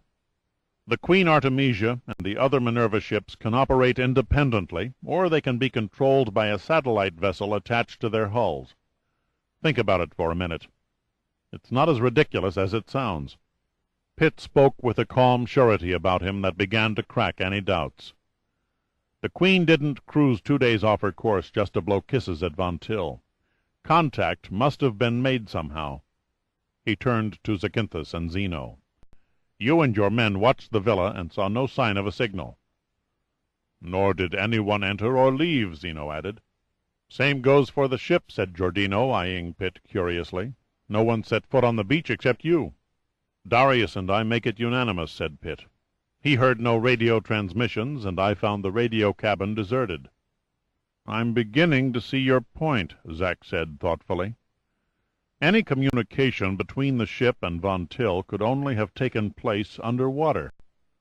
But I'm still not sure I buy your satellite vessel theory. Try this one. Pitt paused. What travels long distances under water, carries a crew, has the capacity to hold 130 tons of heroin, and would never be searched by Customs or the Bureau of Narcotics inspectors. The only logical answer is a full-scale submarine. Nice try, but it won't pass. Zack shook his head. We've had divers search beneath the waterline of every Minerva ship at least 100 times. They have yet to discover a submarine. They most likely never will. Pitt's mouth felt dry, and his cigarette tasted like burnt cardboard. He flipped the butt out into the middle of the road and watched it smoke until the tar beneath the glowing ember melted into a tiny black pool. It's not the method that's at fault. Your divers are missing the boat, if you'll forgive the pun, because of timing. Are you suggesting the sub is released before the ship's dock? Zacynthus asked. That's the general idea, Pitt agreed. What then? Where does it go? For the answers, let's begin with the Queen Artemisia in Shanghai. Pitt paused a moment, collecting his thoughts. If you had been standing on the wharves of the Huangpu River, watching the ship take on cargo, you'd have seen an ordinary loading operation. Cranes lifting sacks. They would be easiest to handle the heroin into the ship's holds. The heroin came first, but it didn't remain in the holds. It was transferred to the sub, probably through a hidden hatch that wouldn't show up on any customs detection gear. The legitimate cargo was then loaded on board, and the Queen shoved off for Ceylon. There the soybeans and tea were exchanged for the cocoa and graphite, another legitimate cargo. The detour to Thasos came next, for orders from Von Till most likely. Then on to Marseille for fuel and the final drive in Chicago. There's something bugging me, Giordino murmured. Such as? I'm no expert on pig boats, so I can't figure how one could play baby kangaroo with a freighter, or where it could accommodate 260,000 pounds of drugs.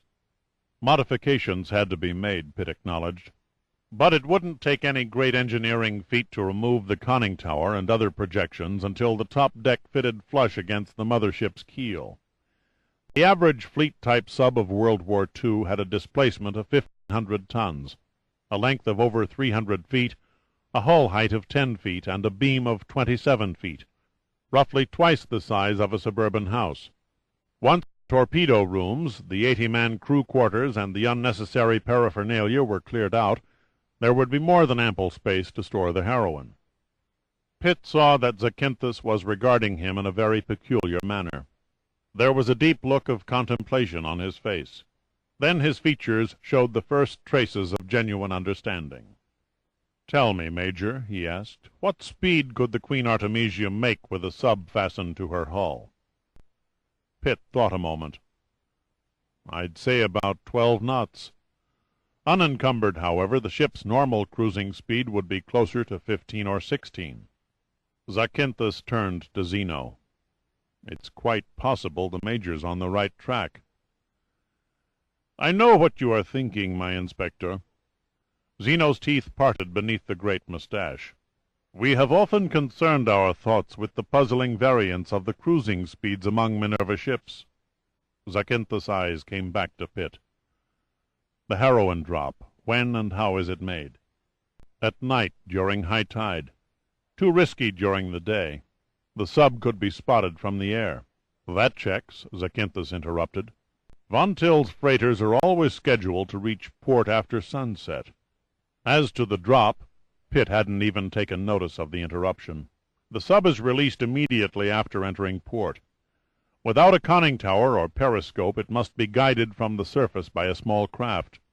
Here the only real chance of failure comes in, being rammed in the dark by an unsuspecting vessel." "No doubt they'd have a pilot on board who was familiar with every inch of the harbor," Zacynthus said thoughtfully. "A first-rate harbor pilot is an absolute necessity for an operation like Von Till's," Pitt agreed. "Dodging underwater obstacles over a shallow bottom in the dark is no exercise for an amateur yachtsman." "The next problem on the agenda," Zacynthus said slowly, "is to determine the location where the sub can unload and distribute the heroin without fear of detection." "How about a deserted warehouse?" Giordino volunteered. His eyes were closed, and he looked like he was dozing, but Pitt knew from long experience that he hadn't missed a word. Pitt laughed. "The evil villain who slinks around deserted warehouses went out with Sherlock Holmes. Waterfront property is at a premium. An idle building would only arouse instant suspicion. Besides, as Zack here can tell you, a warehouse would be the first place an investigator would look. A faint smile crossed Zacynthus' lips. Major Pitt is right. All docks and warehouses are closely watched by our Bureau and Customs, not to mention the county harbor patrols. No, whatever the method, it must be extremely clever. Clever enough to have worked smoothly and successfully all these years. There was a long pause, then he went on quietly. Now at long last we have a definite lead. It's only a thread, but if it's attached to a rope, and the rope is attached to a chain, then with a bit of good fortune Von Till will be found at the other end. If you wish to pursue the Major's supposition, it is vital that Darius inform our agents in Marseille. Zeno's tone was that of a man trying to convince himself of something that was not a positive fact. No, the less they know, the better. Zacynthus shook his head. I want no action taken that might put the bug in Von Till's ear. The Queen Artemisia and the heroine must reach Chicago without interference. Very sly, Pitt grinned, using Von Till's cargo to attract the sharks. It's not difficult to guess, Zacynthus nodded. Every big-time hood and every underworld organization engaged in illegal drug traffic will be on hand to greet that sub. He paused to take a puff on his pipe. The Bureau of Narcotics will be more than happy to host the reception. Providing you can find the drop location, Pitt added. We'll find it, Zacynthus said confidently. The Queen won't enter the Great Lakes for at least 3 weeks. That will give us time enough to search every pier, boatyard, and yacht club that even touches the shoreline. Discreetly, of course. No sense in blowing the whistle and losing all the players. That won't be easy. You underestimate the Bureau. Zacynthus acted hurt. We happen to be experts at this sort of thing. To put your mind at ease, we won't attempt to pinpoint the exact location, only the general area. Radar will track the sub to its final destination. At the opportune moment, we move in. Pitt looked at him somberly. You're taking a great deal for granted. Zacynthus stared back. I'm surprised at you, Major. It was you who gave us a direction. The first feasible direction, I might add, that Interpol and the Bureau have had in 20 years. Can it be you're beginning to doubt your own deductions? Pitt shook his head. No, I'm certain I've guessed right about the submarine. Then what is your problem? I think you're putting all your eggs in one basket by concentrating your main effort in Chicago. What better place to set a trap? Pitt spoke slowly and precisely. 101 things could happen between now and when the Queen Artemisia is boarded by customs. You yourself said 3 weeks was enough time to search the city's waterfront. Why rush things? I strongly suggest that you want and do a little more fact-digging before you fully commit yourself. Zacynthus looked at Pitt quizzically. What do you have in mind? Pitt leaned against the truck. Already the blue-coated metal was hot to the touch. He looked out toward the sea again, the rugged face beneath the wavy black hair intense with concentration. He breathed deeply, drawing in the salt-scented air of the Aegean, and he was lost for long seconds at the wonder of the intoxicating sensation. With effort he shook his mind back to the cold reality of the moment, and when he spoke, he knew there was something he had to do. Zack, I need 10 good men and an old sea-dog who is familiar with the waters around Thasos. Why? Zacynthus asked simply. It stands to reason that if Von Till carries out his smuggling activities from the villa and communicates with his ships under water, he must have a hidden base of operations somewhere along this coastline. And it is your intention to find it. That's the general idea, Pitt stated flatly. He looked Zacynthus straight in the face. Well? Zacynthus thoughtfully toyed with his pipe before answering. Impossible. The voice was firm. I cannot allow it. You're a talented man, Major. Up to now your judgment rang with practical logic, and nobody appreciates more than me the great help you have been to us. However, I cannot take any chances of alarming Von Till. I repeat, the ship and the heroine must reach Chicago without interference. Von Till is already alarmed. Pitt was very definite. He can't help but be wise to you. The British destroyer and the Turkish aircraft that shadowed the Queen Artemisia from Ceylon to the Aegean were a dead giveaway that Interpol was onto the heroine. I say stop him now before any more of his ships load or unload illegal cargo. Until that ship deviates from its set course, and not before, I insist on a hands-off policy regarding Von Till."